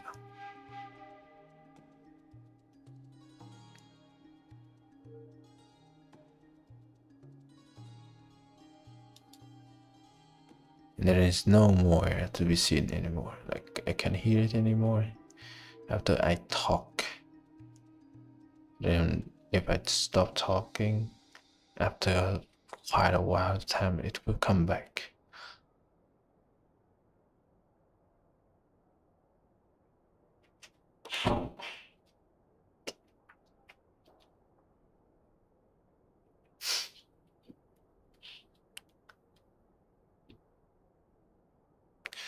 Okay, I think that is something to do with the mic or something else.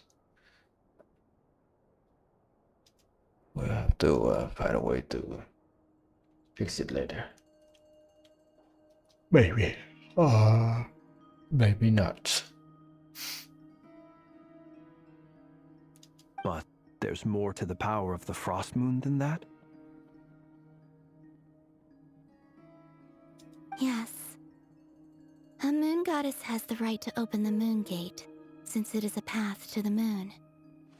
But as Nefer mentioned, holding open a spatial gateway takes a huge amount of power.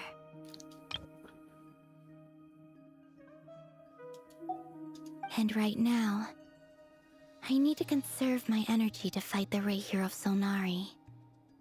I'm afraid this is one mystery we may have to leave unsolved for now. I agree. Better to save your strength. But if you'll humor me for a moment, I have a bold conjecture of my own regarding the world beyond the gateway. I highly suspect that neither Tholindis nor Rarir made it through unscathed. The fact that the Rahier of Solnari exists in the form of countless fragments. With the abyssal power he wields, no ordinary foe can touch him, let alone tear him to shreds.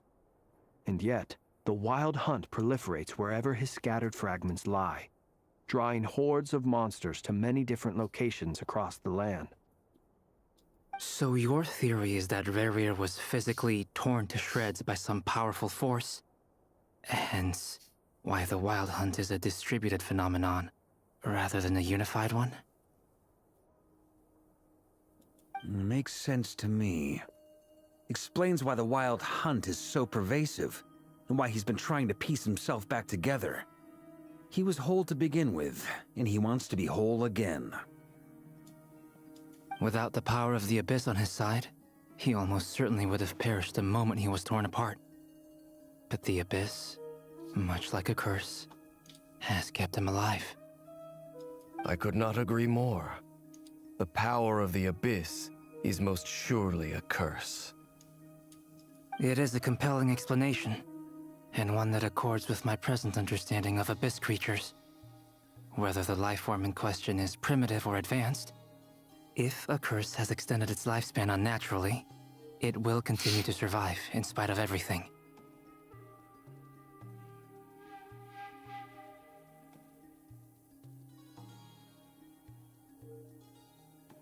This raises some interesting questions.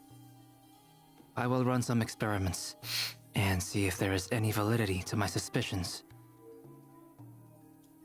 That being said, regardless of whether my research bears fruit, I would like to thank Miss Nefer for conducting such a thorough investigation. Already, it has greatly enriched my understanding of the entity we face.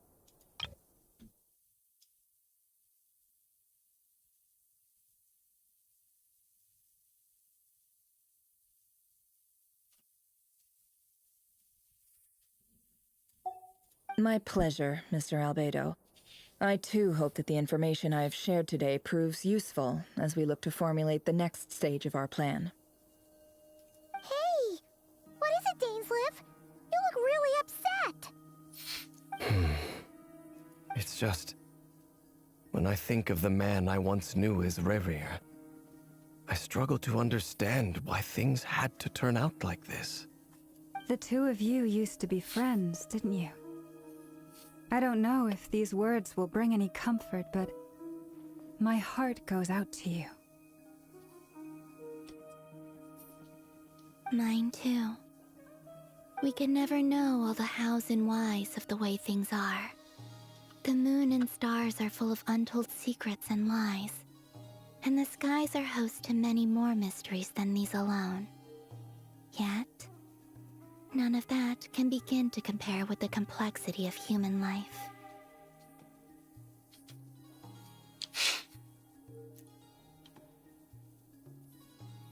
Those are the first comforting words I've heard in a long time. Thank you, both. Well, I think this is a good place to end today's meeting. I'm sure Nefer needs some time to recover. She's been through an awful lot today.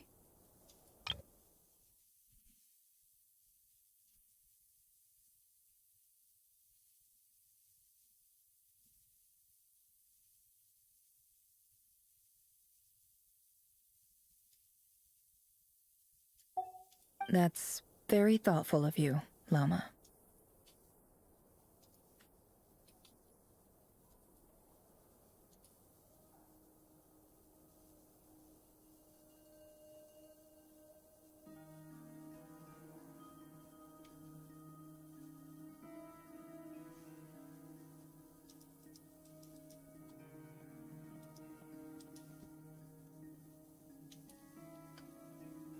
Of course. Sounds good to me. Take some time to rest and digest before we reconvene to nail down a plan.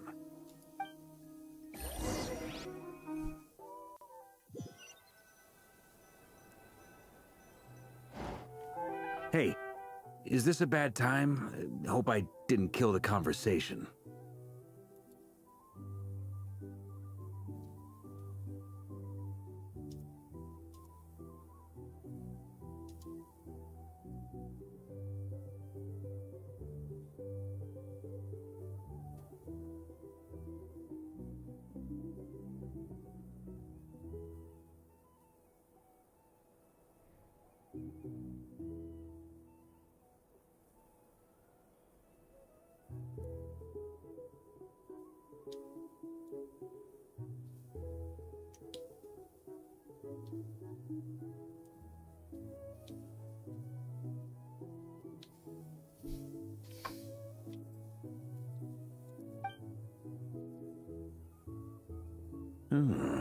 Nice room. Oh, I'm not coming in, though. Why not? It's just a hotel room. If it's all the same, I'll just stay out here. I might not look the part, but I'm technically a knight. Barging into people's private quarters isn't the kind of thing we do.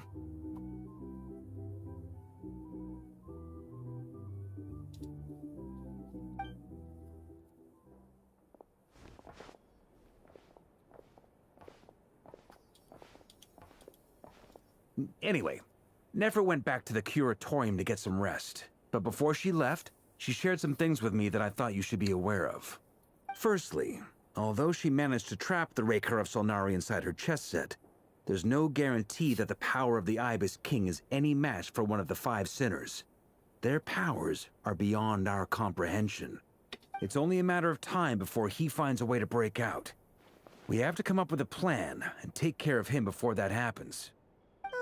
Honestly, my mom figured that might be the case. So, how long have we got? Well, I asked her that same question. She talked for a long time, but for the most part, it seemed like she was trying to convince me how precious her chess set is.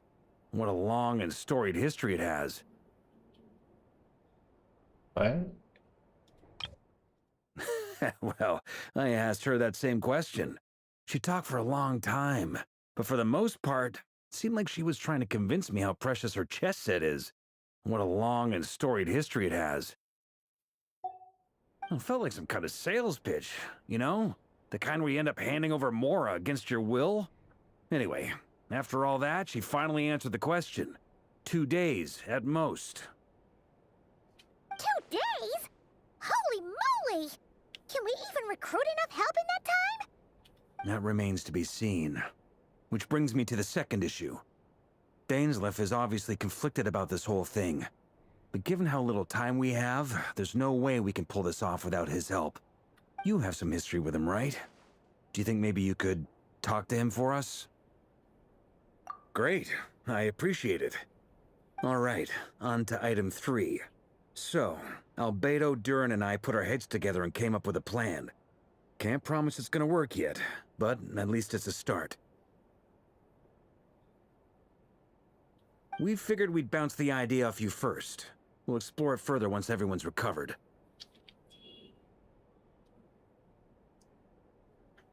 Oh, Paimon's dying to hear this. All right, so here's what we're thinking.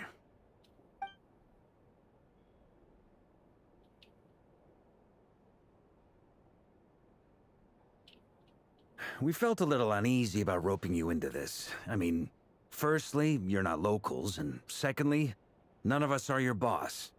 You're well within your rights to refuse if you so choose.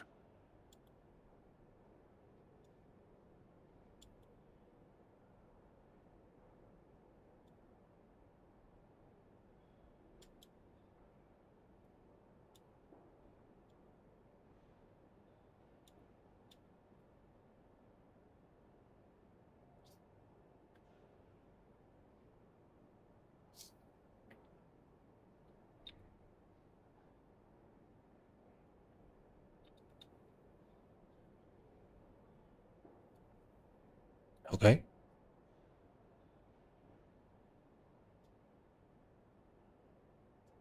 Roping us in? Why would you even say that? We know the stakes here. It's all of us against the Rayher of Solnari, or none of us stand a chance.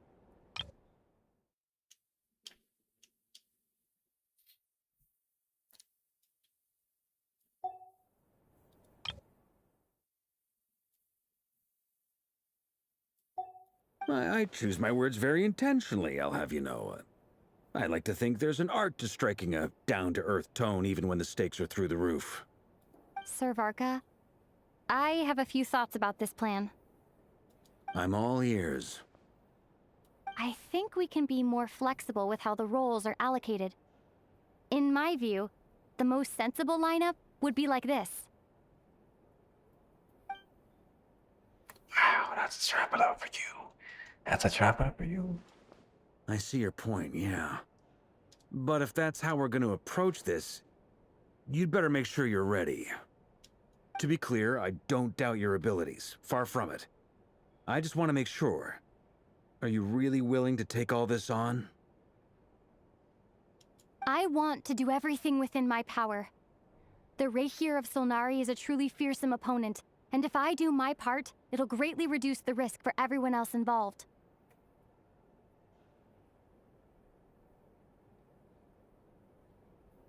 Well, that tracks with what I've heard. Jean's mentioned in her letters that you're so diligent it's almost abnormal. As in, most people weigh up the risks and rewards in situations like this. But you seem to just march towards danger without a moment's hesitation. Of course, everyone appreciates a fearless pioneer.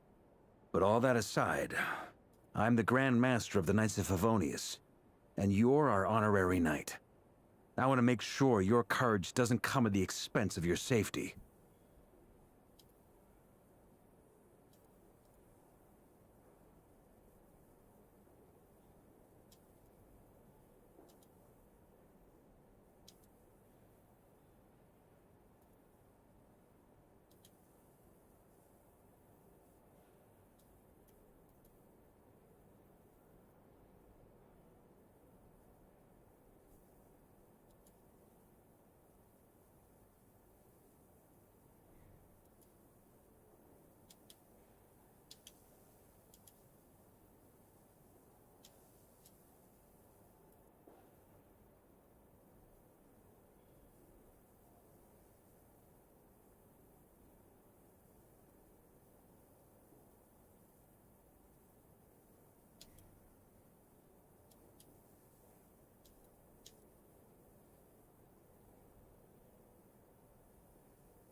Hey, 2 nicer pretzel. Interesting.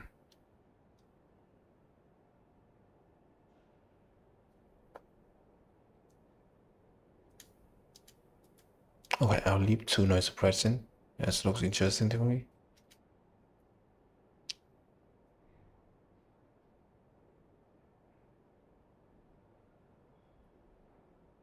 Very nice. Wow. Actually, it's pretty interesting. Pretty good.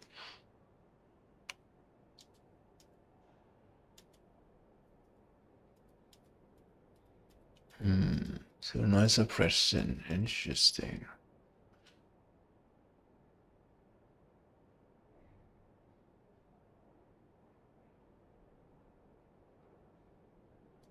Leave it there. Nicer present. Nicer present.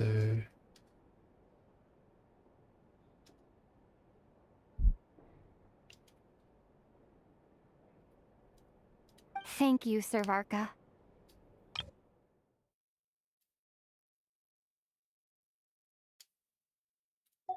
I should be the one thanking you. It means a lot to have you on board.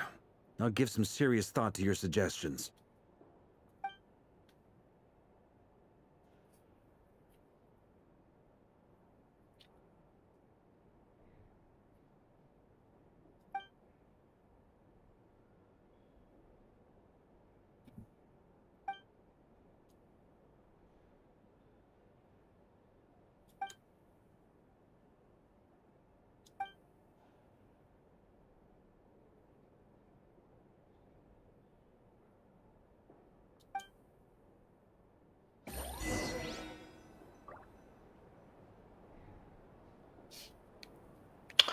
Okay, I think that is it for today. That's quite a lot.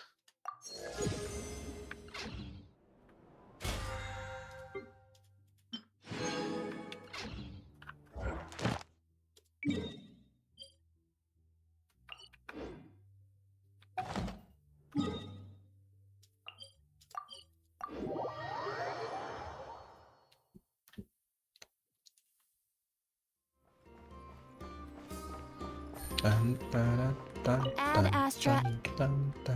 Thank you for coming. Ad Astra.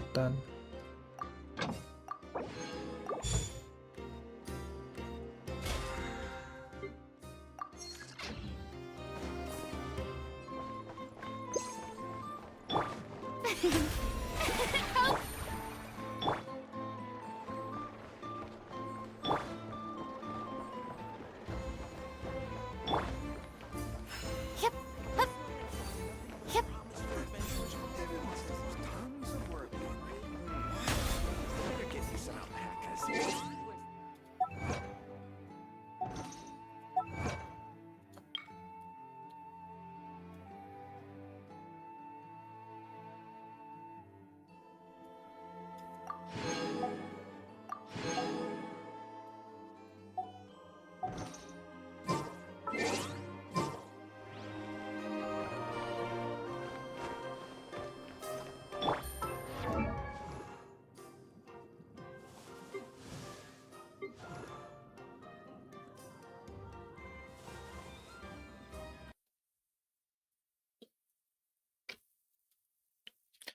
Oh, fuck.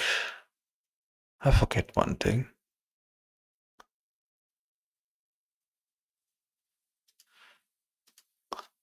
I forget one thing.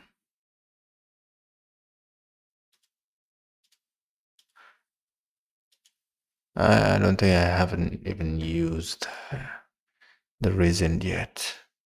I have to come back.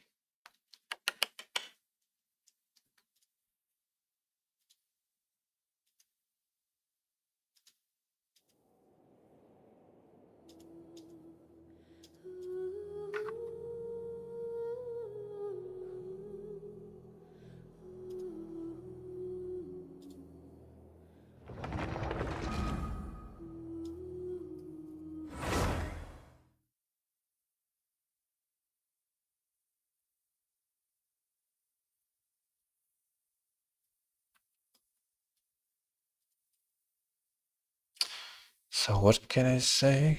Not about the game though, but like about the Linux. I mean, it's pretty good.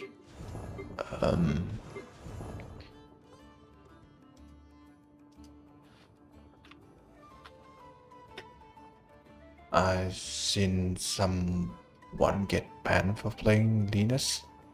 I'm playing Genshin on Linux, so I'm not pretty sure about that, but I think it's gonna be okay. I'll keep playing. If this account get banned, I'll try to file a ticket for them. So yeah, I hope that it's not gonna get banned though.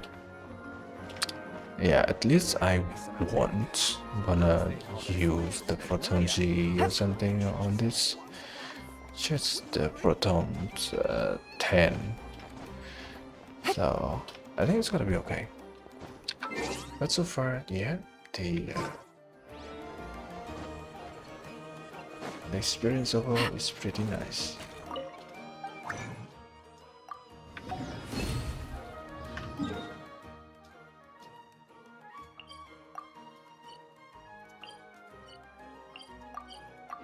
Yeah, experience overall pretty nice, pretty great, I have to say.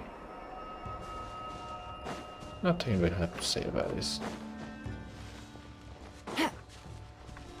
There's always some workaround of it. Like, Genshin, I have to play at the Windows mode. It's not perfect, but it's okay.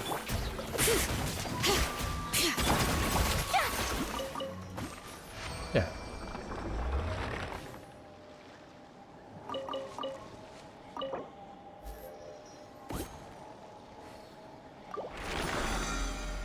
Okay.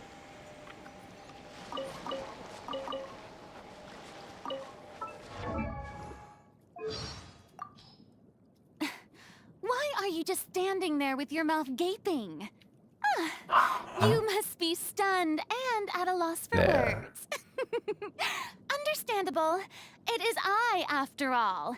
Fontaine's most beloved star, Farina. I'm on a That's very up tight for schedule, you. so you're lucky to even get an appointment with me. Yeah, that's free then. Yeah, I think it's that's it.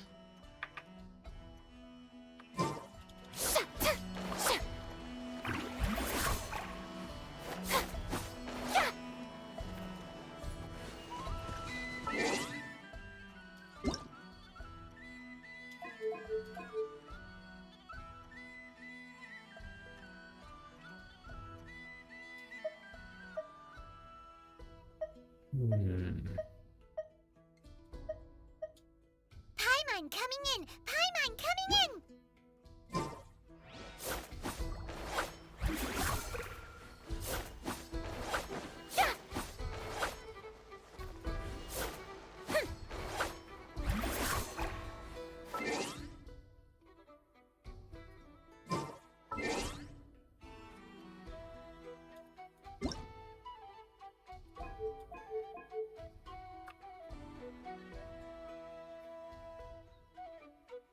Paimon coming in! Paimon coming in!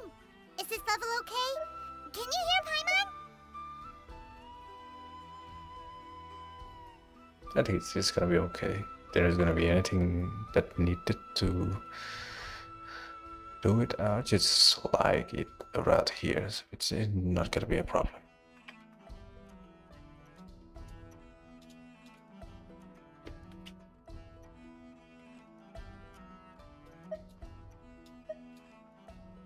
Paimon coming in! Paimon coming in! Is this level okay? Can you hear Paimon? Paimon coming in! Paimon coming in! Is this level okay? Can you hear Paimon?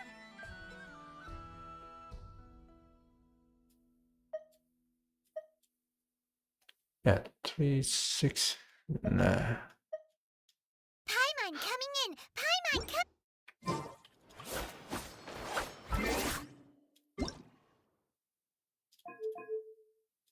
Paimon coming in! Paimon coming in! Is this level okay? Can you hear Paimon? Paimon coming in! Paimon coming in! Is this level okay? Yes, I do hear. I think yeah. 3, 7, 10, 7, yeah.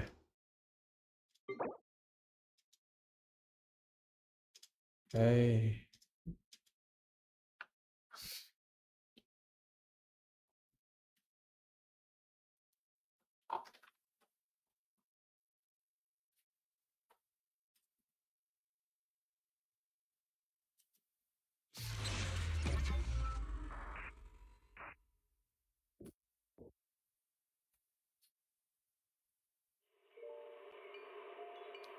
Mẹ mấy hôm nay nhiều mũi vai. Mà tiếng vào trời lạnh nhưng mà nó lại là cái tầm kiểu mũi nở nhiều vậy leo. May là mình bôi dầu nên nó không ngửi ra cái mùi của mình. Không là mẹ tầm này tiêu tè lé. Lần này không là nó tiêu cho tè lé luôn.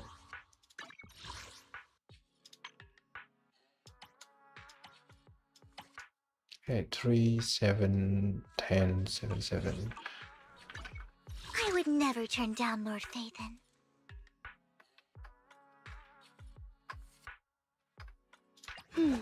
Let me finish my cup of hot water. Do you want me to fight? Or cook? Oh yeah. Ooh, we really harmonize. A mission? Take me along. Got a new ghost story to share?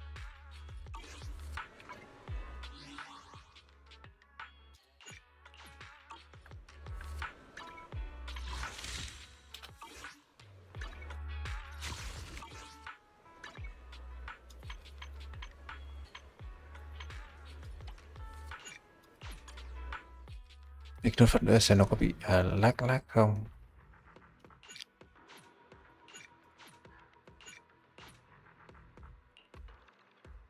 Okay.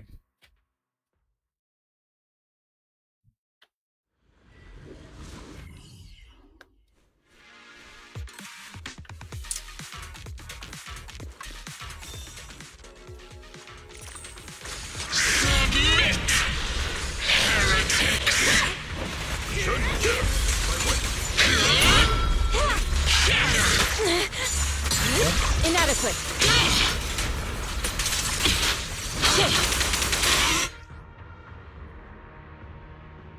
Thấy không? Nó rất là ổn luôn mẹ. Riêng cái thằng cha này mẹ độc tai vẽ ở cực. Thề. Mẹ to mìm với đá.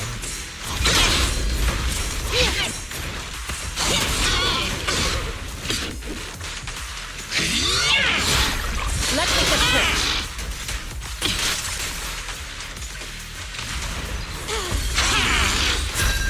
Concentrate. Swift yet still. Got it. Breaking through.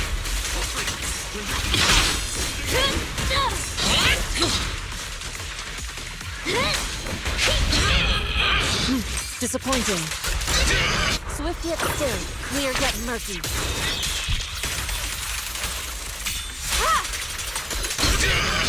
Oil in the pan.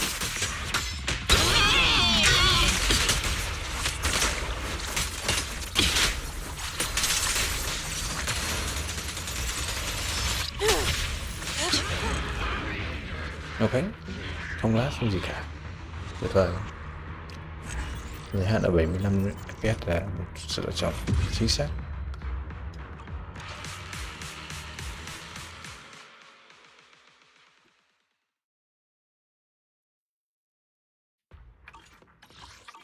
Thằng nào thì nó đủ mượt hơn 60 FPS là mình cảm thấy thoải mái rồi. Cái 60 FPS mình cảm thấy nó bị khó chịu. Như thế này nó mượt hơn 60 FPS và mình đủ thì cho mình cảm thấy nó thoải mái con mắt. 75 FPS, yeah, it's okay.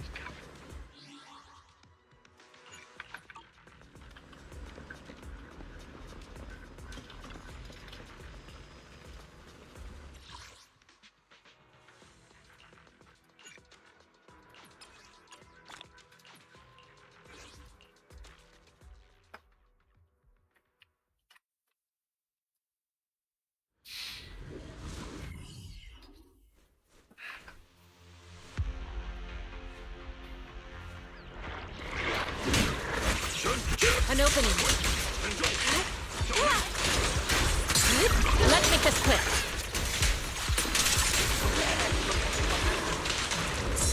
Focus. Okay.